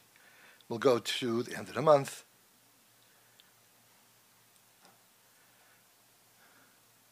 Okay, here we go. So we're in the 29th day. We're going to finish the 29th day. And we're going to go we're in the 30th day now. So if I was going to ask you, Rabbi, we saw originally that the Moed was over here, way back, 30 days ago, 29 days ago. And now we're going into the 30th day. So we know that where is going to be the Moed is going to be right over here. That's going to be the Moed. If you understood what I just did, it's like a line to share. I hope you hopped what I said now. But this is what it's about. So here we go. So again, the Chama and the moon line up exactly to the merkaz of the earth, exactly Chavtes Yod Beis Tash Tzag, 29 days, 12 hours, 44 minutes, 20 seconds, and it's a little bit off. It's not 100% the opposite end of the sky, a little plus that. And that is a month. That's a month based on the whole Malach, Chama, Levon, and everybody. Okay, Rabbi, now there's still a couple of things we'll still do. What time is it? Okay. Till when? 12. I turn into a pumpkin at 12, so be careful. Okay, here we go, Rabbi. So we go back. Okay. So what's this? Okay. I reduced the size of the sun and the moon only because I could do it. Hey, it's a lot of fun. We can only do it in reality. I reduced the size of the sun and the moon because I want to go into the moon really deep. And we can only do it if I reduce it, then we can see what's doing detailed into the moon. So let's go a little deep into this picture. And we see something very interesting. We see something very, very interesting. The Rambam introduces us to a murdig zach. And that is, he says, besides the galgal hayreach, which is this galgal whose merkaz is smack in the middle of the earth, this galgal over here, which goes around Chavtes Yod Beis Tash Tzag, very good. But the moon itself is sitting inside its own little tiny little galgal. Okay? And it's got its own movement, other way. Everybody's going the other way. Everybody, no one gets along somehow, but they get along together. Okay, so what are we seeing here? Let's just see. So here is the galgal right over here. Up, slowly. Not so fast. Let's go back. Okay, so this galgal around the sun, the moon, is called galgal cotton. Small galgal. The middle of the galgal is called Ems Maslo. That's this middle of this Maslo over here. And the moon is connected to this little galgal. This galgal, as we're going to see, goes, even though the whole Merech Shemaim, I said before, goes from Mizrach to Marav on account of the galgal Atshi, right? But this little galgal is going to go the other way. What does that mean? Like the other ones also go the other way, but this is going to have a very interesting effect. Let's watch. Let's watch. So now, this galgal is moving along nicely. This is the merkaz of the galgal that is attached to, exactly to the galgal of the Yereach, galgal halavana. But this moon is in its own little galgal that's going to spin around this little dot right here. So this dot, this merkaz, this center point, is connected to the galgal, Yereach, but the Yereach itself is connected to a galgal that is outside of it or around it. I think it's 5 degrees this way, 5 degrees that way, 10 degrees altogether, not sure. I have to leave some some stuff you guys learn, it's nicht sant otherwise. Alles from. Okay. So now we look at the moon. The moon is really turning. Look over here. Let's go back a drop. When we started out, we saw the moon was lined up exactly with this line coming up. When we go over here now, we see that it's not lined up with this line. It should have been lined up with this line. But we see it's shifted back a little bit. Hard to tell, but you can tell from this purple line, because all these lines are correct. And the moon should have been, let's go back a drop. The Merkaz, the Masla Emtsa, right there, smack in the center, is lined up with this purple line, and so is the moon. But now somehow when we go this way, the moon has gone backwards, and the Nikida Hamtsoi, that this little point over here, this Merkaz, is like lined up with this line over here. But the moon is no more lined up. It's slipped backwards. And as we're going to go weiter, we're going to see how the moon is going to continue slipping back more and more to the point where when the moon finally lines up with the sun, this should have been the moment of Moiled. Why? Why should it have been the moment of Moiled? Because the Merkaz of the moon is lined up exactly between the Merkaz of the sun and the Merkaz of the Levana, the sun and earth. The three Merkaz are lined up exactly. But somehow the moon it's taking its time. It's going to take another couple of hours for the moon to finally reach here, where it's going to be that we'll see the moment of Moiled. So that means the moment Emtsoi is now here, but the moment of Emes, of the Galgal Emes, L'Gabad Reach, will really be a little bit later. Because the moon has slipped back in its own little galgals. It's further away from the Merkaz, and now also further away from the Oifik. Not for the Oifik. Well, it is the Oifik line, but it's also the line that lines up the Moiled line. Now, I just want to show one thing over here, that really this is the way it should have been. The moon should have been over here, right? But when we saw it fell back, and it fell back to the point, where it's over here. Again, this is where we saw it coming. It slipped backwards. And really, it should have been over here together with its Merkaz and lined up with the Chama. But that will be some months. Some months it will be right in the middle, and the Moiled will be at the same moment when the Merkaz, sun and moon line up. And then we'll also have sometimes when the moon has gone to the other side of the galgal, of its own little galgal, and it'll be over here. So Kumto is the galgal will tell us that the Moiled is now, but the truth of the matter is the Moiled really happened a few hours beforehand when the moon was up here. Okay? I don't remember the numbers. It's a couple of hours. I don't remember the numbers.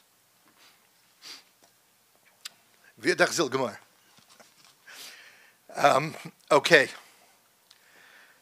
Okay, good. So we see how the moon itself is causing us problems because, not problems, but problems.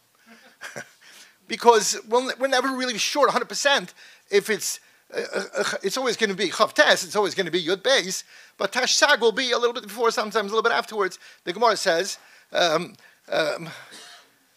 Shemish Mavoya, what's the post? Show the Shemish Mavoya, but not the Yerech doesn't know. Right. And also, Pamam Bam Barucha, Pam Bam Ketzara. Sometimes the month will be a little shorter, but sometimes the month will be longer. Why? The Torah says because you see the galgal is causing the moon not to line up with its own merkaz, which should have been. Okay, I want to say one part, if you don't mind. Many years ago, I did this presentation in Torah Messiah, and one of the Rabbanim came over to me and showed me a Siparna. The Siparna is in Parshas Noach. The Siparna says like this, that before the Mabul, the world was perfectly lined up. I'm assuming as we showed it originally in our shir tonight. Everything was nicely lined up. Everybody was lined up in the center. Everybody has nice cheshbon. Well, I'm saying this shir a little bit too early. You know what? Forgive me. I'll continue this word. I forgot where I'm up to. in a few minutes. Let me go to the next section, and then I'll continue this idea. Okay, I'll finish it up. And he says over there, no, because the Iker he's saying it on the next section. But I'll just say the Nekudim, we'll go back to a little more detail. And he says that after the Mabul, Nizdaza ha'olam, the Welt hat gegeben a shakel, and all of a sudden things are not so lined up perfectly as they were once upon a time. And we can see how, hey, it's really quite something. We see it's not so perfect. The moon doesn't go around every 29 days. It's a very complicated cheshbon all of a sudden. The sun doesn't go around. What?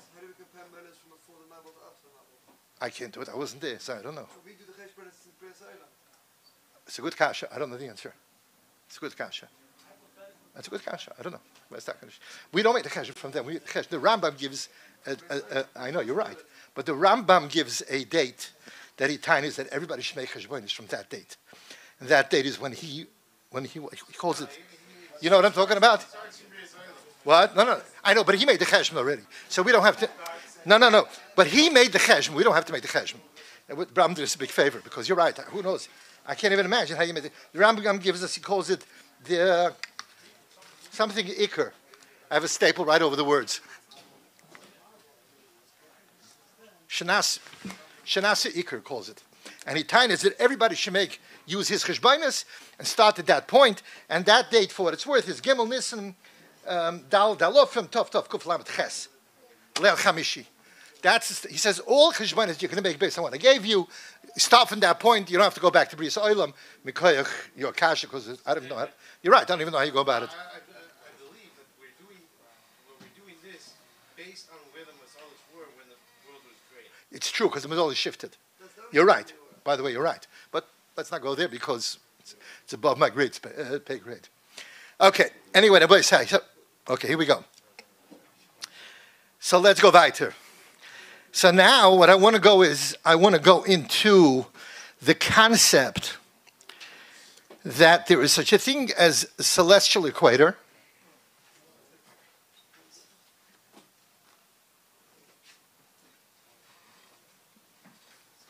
We have a likichama. Okay.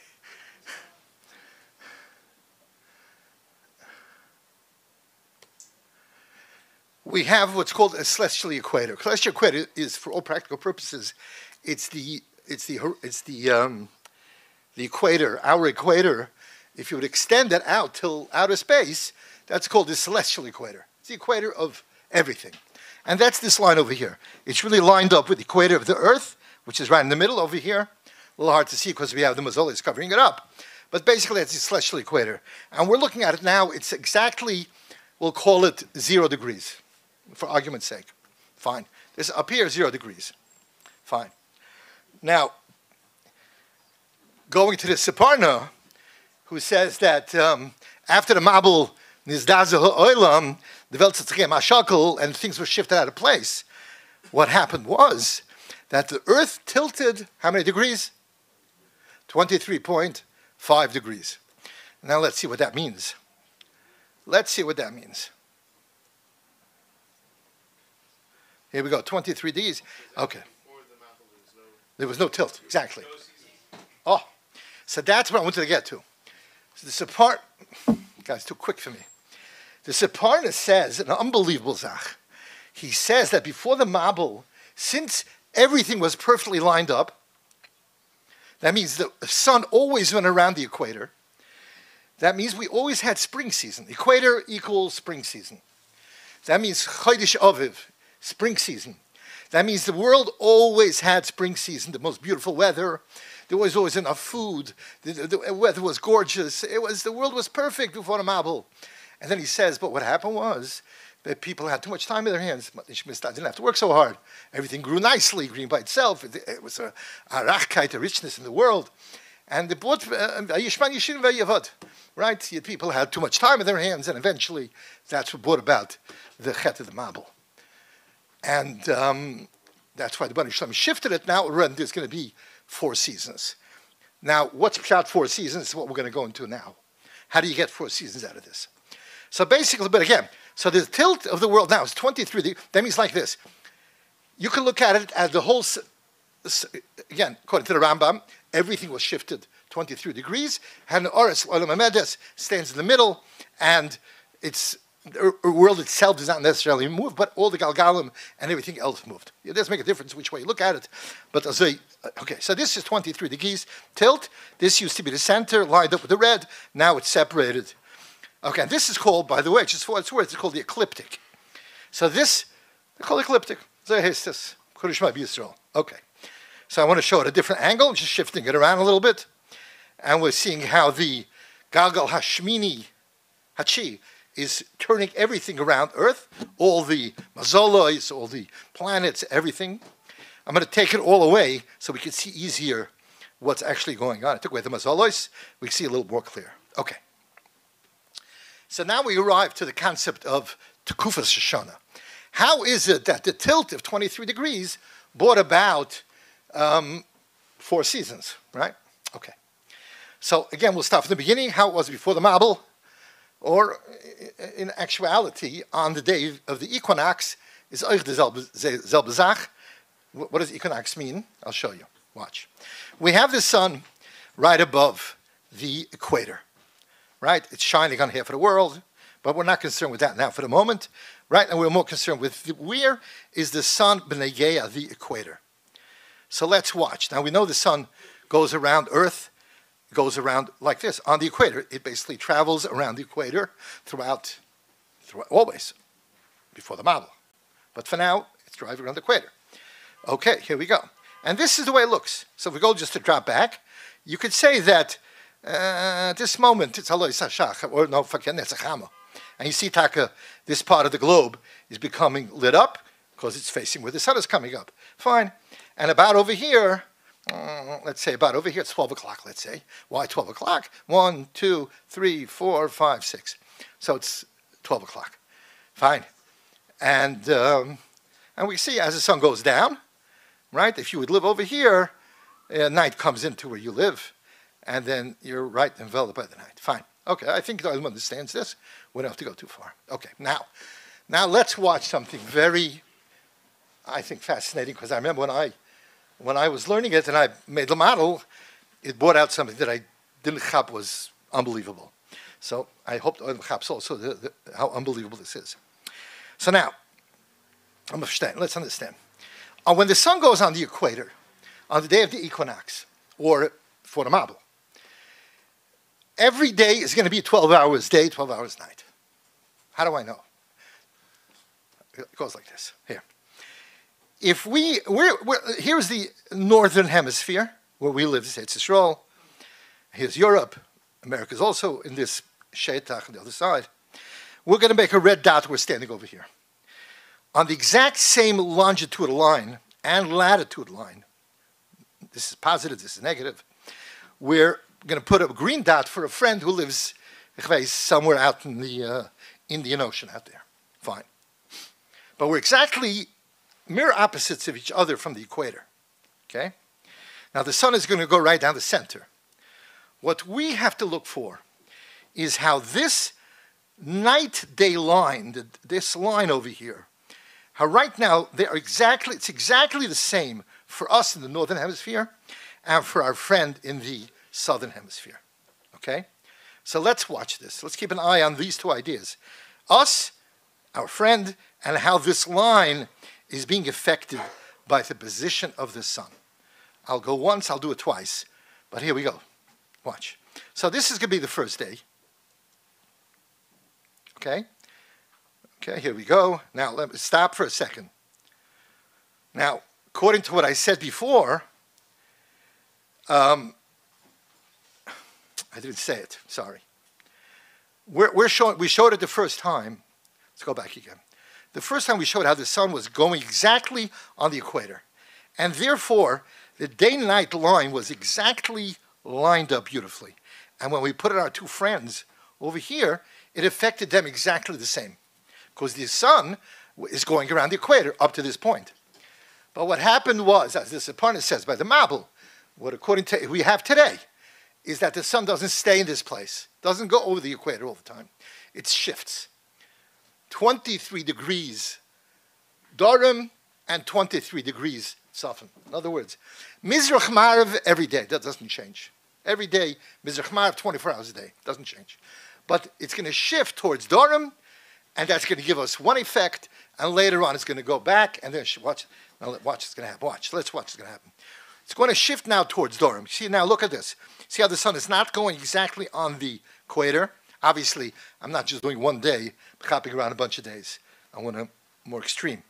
Okay, so here we go. So as the sun goes down, we see that it shifted quite a bit already towards Dorim. Not so much. What? It's often, sorry. It's often. Good. I just wanted to see what Dorim is.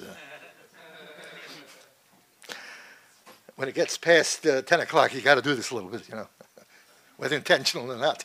Okay. Right. So it's going towards Tzafon. Okay. And let's watch what happens to the shadow line as it shifted a little bit.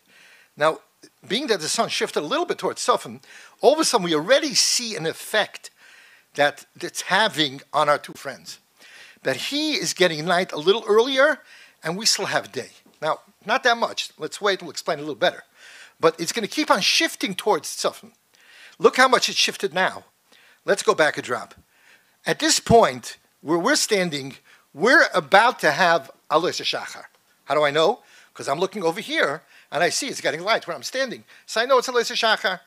Our friend on the south, right, on the dorm side, he's got another 3/4 of an hour, I'd say, till he's going to have Shachar go to him. So you see that the fact that the sun has, because keep in mind that this line is affected completely by the angle of the sun. If the sun is angled, then this line is also going to be angled. They're connected. It's obviously, this line is coming from the lichtigkeit, from the light of the sun. So let's go back to him. It's going to do a little bit more extreme. The sun is now more extreme towards Tzafon side. And now let's look at this line, and we see how it's much more extreme now. Now he's already getting night, our friend on the south. Us in the north, we have a good another hour or more till we're going to have night. And as the sun continues to go, finally we're going to get night, but he already has night for about an hour and a half, let's say. So, but the sun doesn't stop here. It continues to go up till 23 degrees. Because we see how much this area is shifting compared to this area. But it's night already. We have another good hour and a half, hour, 3/4 for our day compared to our friend in the south. And as the sun continues to shift, this shift also becomes more extreme. Look how much more night he has and how much earlier the day is coming into us. I'm going to stop it in a second. What? You also see the South Pole is completely dark. Excellent. I told you I need a shittif. Yes. Okay. Tfas the Maruba. Okay, but it's a great point. You see it right here. Okay, but I don't want to talk about that. I want to just talk about the shift. All we're talking about here is the time of the day. The day is all of a sudden longer for us on the northern hemisphere because you see it's starting earlier, and our friend has a longer night and a shorter day. Why is that? It's still 24 hours. The answer is because the angle of the sun towards the center of the earth, that's the angle, is affecting us on the northern hemisphere now because the sun is angled towards the northern hemisphere. How many degrees? I'm showing you more than 23 degrees to make the effect, but it's really just 23. Not just, it is 23 degrees. And that's, so what does it do? What it does is, it does two things. By coming so extreme 23 degrees towards, in this case, towards Tzafon, it's giving us a longer day, and it's also giving us a warmer season, summer season. Why? Because the rays of the sun are coming directly towards our side of the earth. When it's hitting the southern side of the earth, it's coming in on an extreme angle. So that angle does not have the same koyach as the angles that are hitting straight out on this side of the earth. So this side of the earth is going to be much warmer than this, and this side of Vada is experiencing winter because the sun is, this is the night, this is the night on this side. Okay. Okay, this side doesn't get the sun at all. Here we go, weiter. Okay, here we go. So now the sun is going to start coming back now. We're going to start seeing how the days are going to start evening out between us and our friend. Let's give it a couple of days, and I'll stop it right over here. We see now the difference is about an hour, not 2.5 hours like we saw originally. and it keeps on getting shorter as the sun keeps on coming up closer to the equator. In other words, it went 23 degrees to Durham. Now it's coming back to the equator. And we'll look at what's happening over here. As it's coming up on the equator, we see how the shadow line is exactly lined up for our friend. So we are going to have a day, 12 hours day, 12 hours night. And our friend on the southern hemisphere is also going to have a day, 12 hours day, 12-hour night. But the sun doesn't stop there. It'll continue on towards Dharamsar, towards the southern hemisphere. And as it shifts towards his side, we see now that he's getting a longer day and our night is longer. And as it continues shifting more and more and more towards the other side, it's going to make a more extreme difference. He's talking about good 2.5 hours, if not more, but when we have night already. And then, of course, when the sun gets to this point, they're going to experience summer, and we will be experiencing winter on this side. So, what is this tkufa called when we experience winter? Anybody? What? What's the tkufa called? Tkufa's Tevis.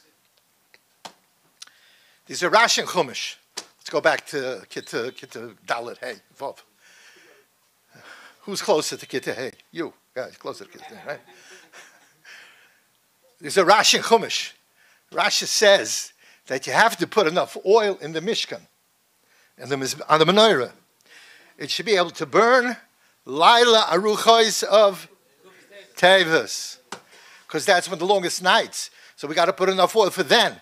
And this is exactly what Rashi is referring to, because Tevis, we have the longest nights. And the Mishkan, with Yerushalayim, and it's Israel, of course, all in the in the southern chelik of the world, northern hemisphere.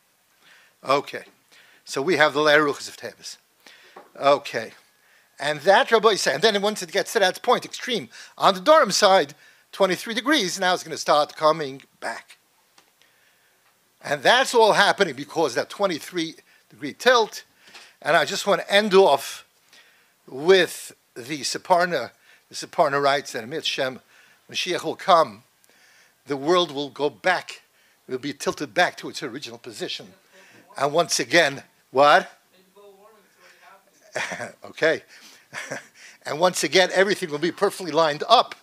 And we'll have perfect season throughout the year. And he adds one more thing that I forgot to say.